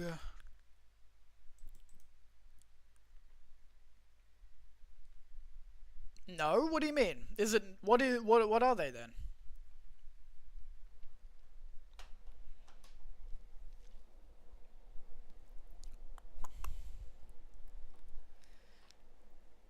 Heatran is fire. Oh, fire steel. Pupitar's rock ground. Oh, okay. I thought Pupitar was rock steel. I think because it's like silver. I assumed it was steel. All right. Well, if Pupitar is rock ground, so that means it's Pupitar and Onyx. They're both rock ground. If you're rock ground, you're 4 times to water. I would assume you're probably also rock ground then. What are Larvitar and Tyranitar? They aren't steel? I don't know. Alright, so it's probably you 3. What else is 4 times weak to water? I'm pretty sure you're just fire. You're fire ghost. So maybe it's 4 times to grass? Oh, so then it would be Swampert. There we go. And then we've got 3 fire types, 2 water types, 2 electric types.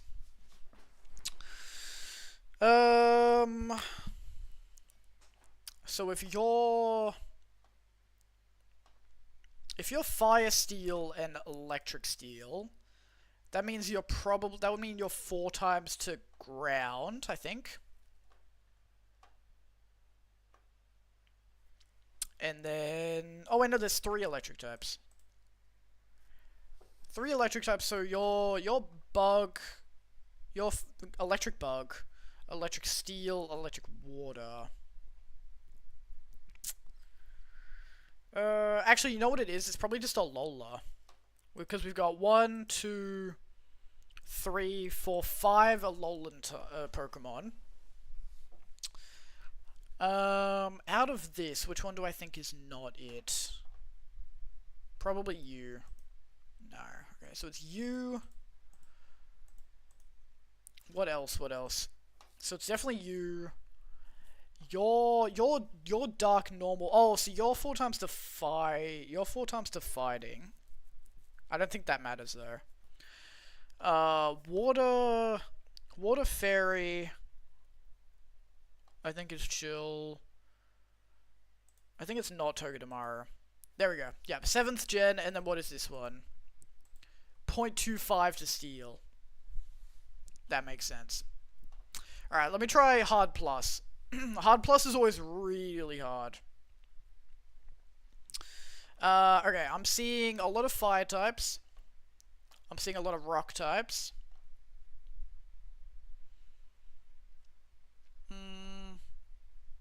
Aggron. So what do we got here? What do we got here? We've got rock steel, rock fire, fire dark, fire flying, steel fighting, I think. I think, what type is King Gambit? I think it's steel. Is it steel fighting or steel dark maybe? Water rock. Glamora, I think, is water fighting. Well, Geodude and Tyranitar are both rock ground. So it could be 4 times to water, or 4 times to water. So that would also be you, and then 4 times to water would also be. I'm pretty sure the Entei one is fire ground as well. So it might be that. It's not. I think it is you two. Colossal. Yeah, they're all the all the cool ones. Well, we've got pseudo legendary, pseudo legendary, pseudo legendary. I don't think King Gambit's a pseudo legendary. I don't think Kingdra's not a pseudo legendary. So I don't think it's that. I think it is these two together. I'm also seeing a lot of water types.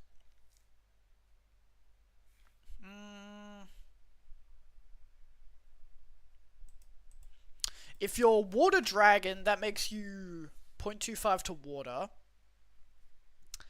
0.25 to water. Your ice dragon. Ice doesn't resist water though. Because water resists ice, but ice doesn't resist water, I think. Grass poison. I'm pretty sure Fido is just fairy, isn't it? So maybe it's not that. Could be.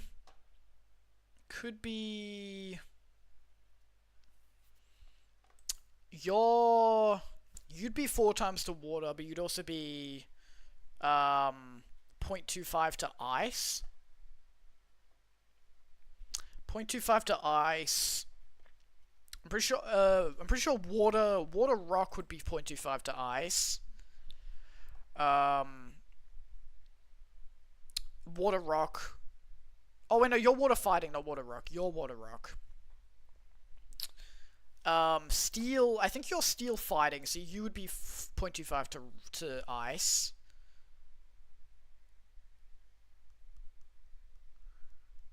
And then aggro would be 0.25 to ice as well. Fuck.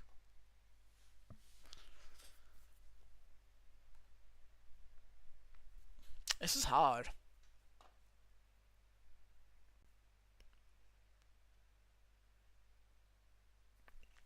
What am I seeing? Top right is rock poison. Oh, I didn't know. I thought Clamora was water fighting or whatever. What did you say? Rock poison. Yeah, 4 times the ground could be. So if it's fire rock would be 4 times the ground. If it's rock poison, that would be 4 times the ground. Fucking rock steel would be 4 times the ground. And then what else? Fire, whatever you are. I'm pretty sure you're fire ground, so I don't think you would be 4 times the ground. I just don't know what type you are. I know you're fire because you're Entei, but you're either like fire ground or fire rock or something. I'm just gonna try it. Fuck. I'm gonna have to use a hint.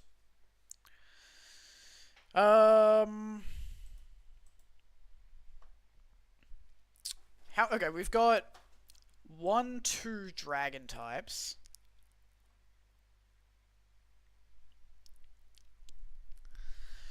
Um,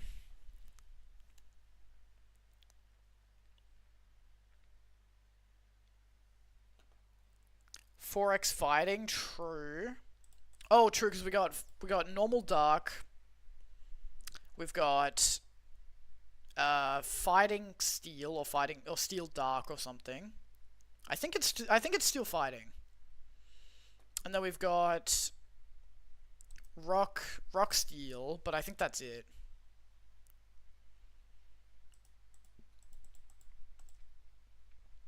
If you're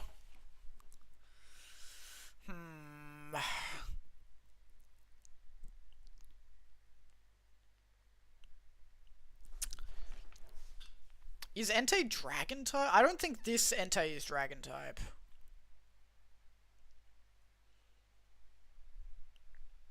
Let me think about the ones that are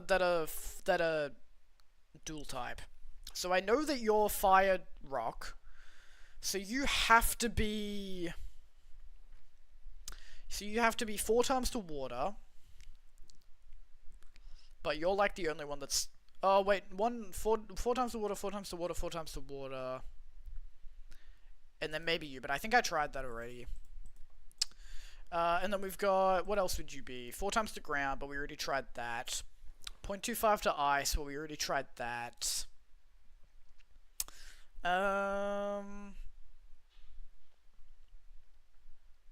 You would be... I don't know. If you're fire flying would be...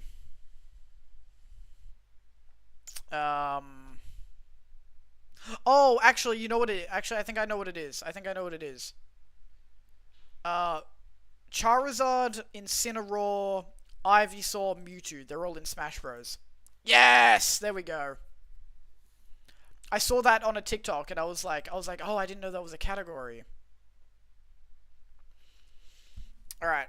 So that gives us something.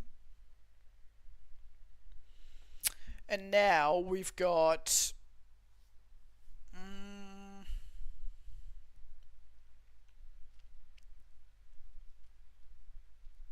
now we've got...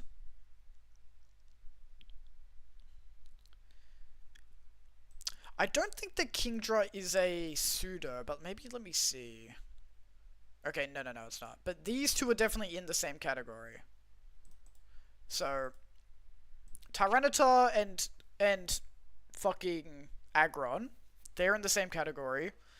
Rock Steel and Rock Ground and Rock Steel would be what would it be? So many 4 times weight. I know, it's crazy.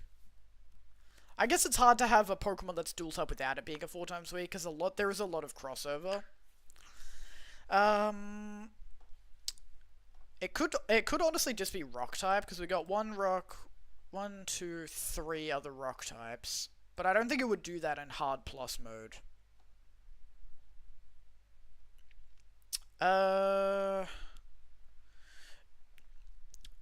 Grass, water, fire, electric. It wouldn't be electric because electric would be... ground is immune to electric. Normal... ground doesn't resist normal. Fighting... ice... I'm pretty sure ground is weak to ice, so it wouldn't be that. Flying... Psychic... Ghost, dark, fairy, dragon, poison? No, is ground immune to poison? I think it is. Well, if we have one rock ground, I'm assuming the other rock ground is also in this category, so it's probably these three. And then... Has to be something. But this is the thing with hard plus mode is that it's really sometimes it has like stupid categories.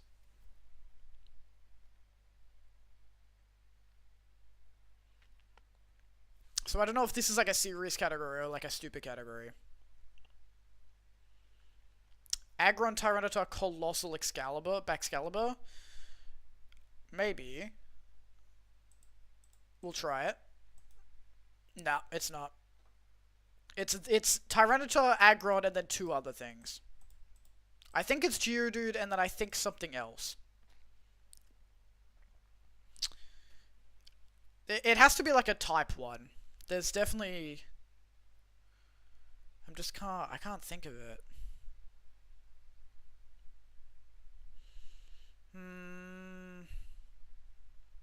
I don't know. We'll try another one, but we'll come back to that. So we've got... what did you say this was? Water poison? Oh, rock poison. Colossal and Kingdra were both yellow? Oh, were they? Colossal and Kingdra. Colossal and Kingdra were both yellow. Okay.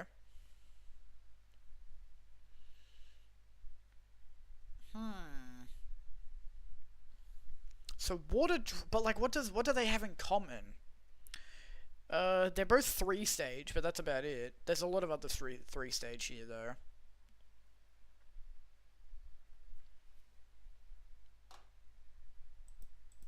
I don't know. So sorry, what was it? Rock poison? Yeah, rock poison. Rock poison. Fuck, this is so hard.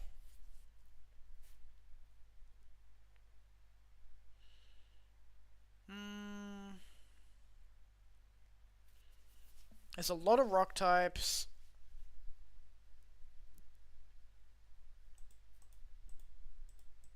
So these are all the rock types. We know that these two are together.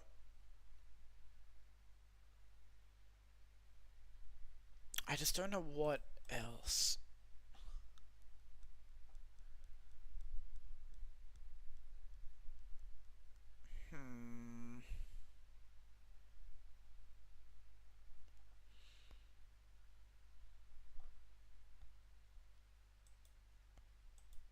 It could be like an egg group thing, but I just don't know the egg groups really. Is it like a quadrupedal thing? It could be like quadrupedal. Yeah, Fido is weird. Fido is pure fairy, right? I think it is.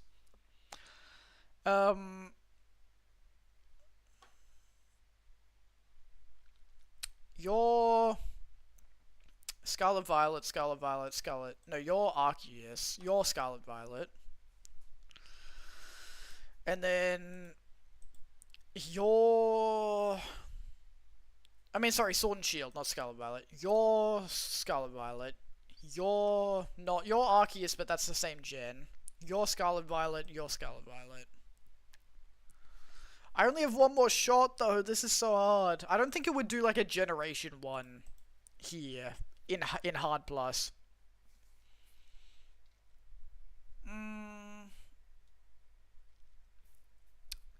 What do we got here? We got water dragon, water rock, rock poison.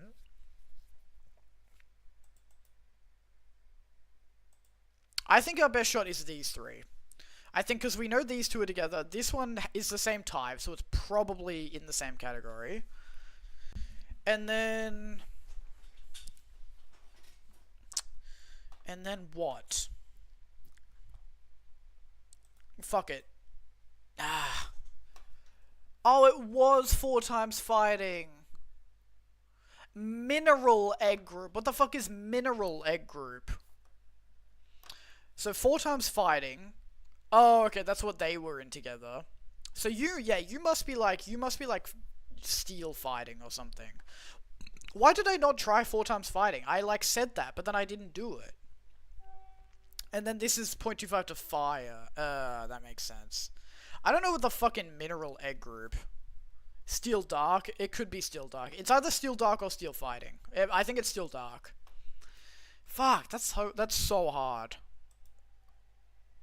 Oops, I didn't mean to do that. What is group hunter? The 16 Pokemon stay on the board. Your goal is to find every group hidden among them. A single Pokemon can belong to several groups. Okay. I mean, let's try it. Let's try it. We got water type, water type, water type, water type. And we've also got Gen 1. We got black and white, black and white, black and white, black and white. We've got normal. Normal, but it also has weird evolutions, like Stone Evolution. You two are both Trade Evolution.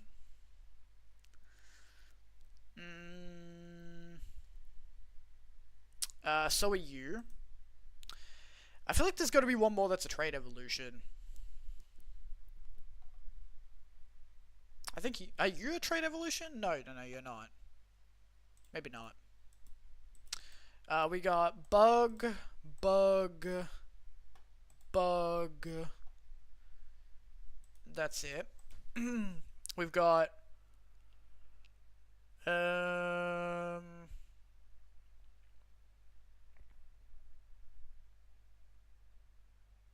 we got multiple evolutions.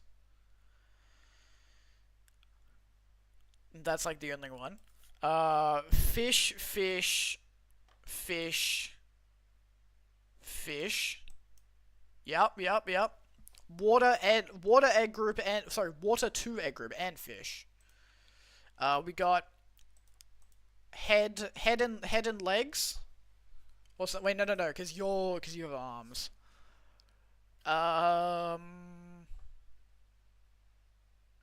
What else?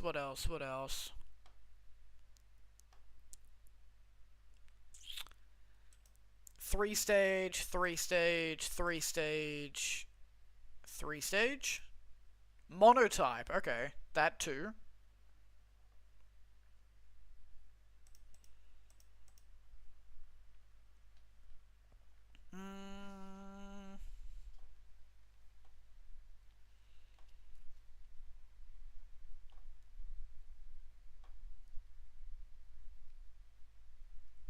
What else?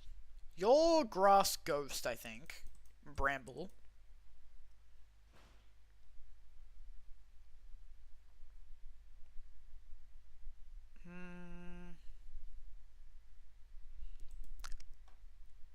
Your rock. What was it? Mineral egg type? I have no idea.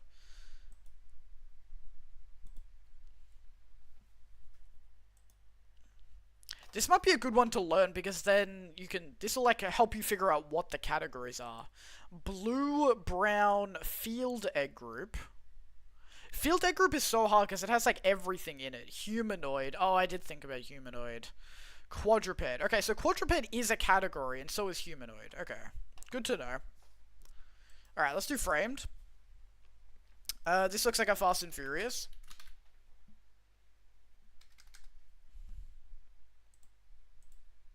It's not Fast and Furious.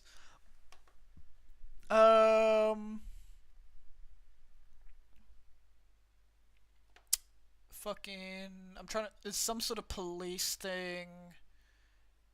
Was that MPD? Michigan Police Department, maybe? Greg Jenko. Something to do with drugs. Oh, is this, 21 Jump Street? This might be 21 Jump Street. It's not 20, it's got Ice Cube in it. It's got Ice Cube, Jonah Hill. I have no idea. 22 Jump Street. Oh, it was 22 Jump Street. Alright, nice. Bandle?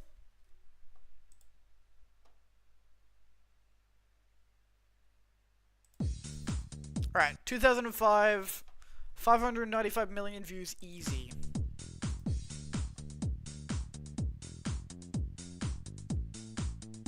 La la la la la la la la la, can't get you out of my head.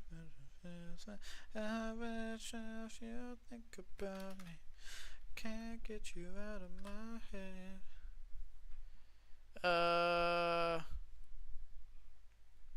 This one?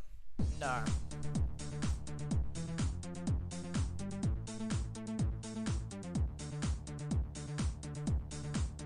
Ah, this does sound familiar. I don't know what it is though.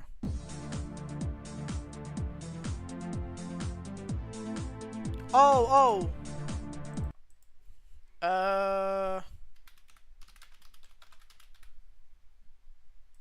but, what? Oh, I'm so stupid. It's Give Me a Man After Midnight. There we go. Wow. And I call myself an ABBA fan. Ready or Not, Here I Come, You Can't Hide. Oh, oh, this sounds familiar as well. Ready or you can't hide.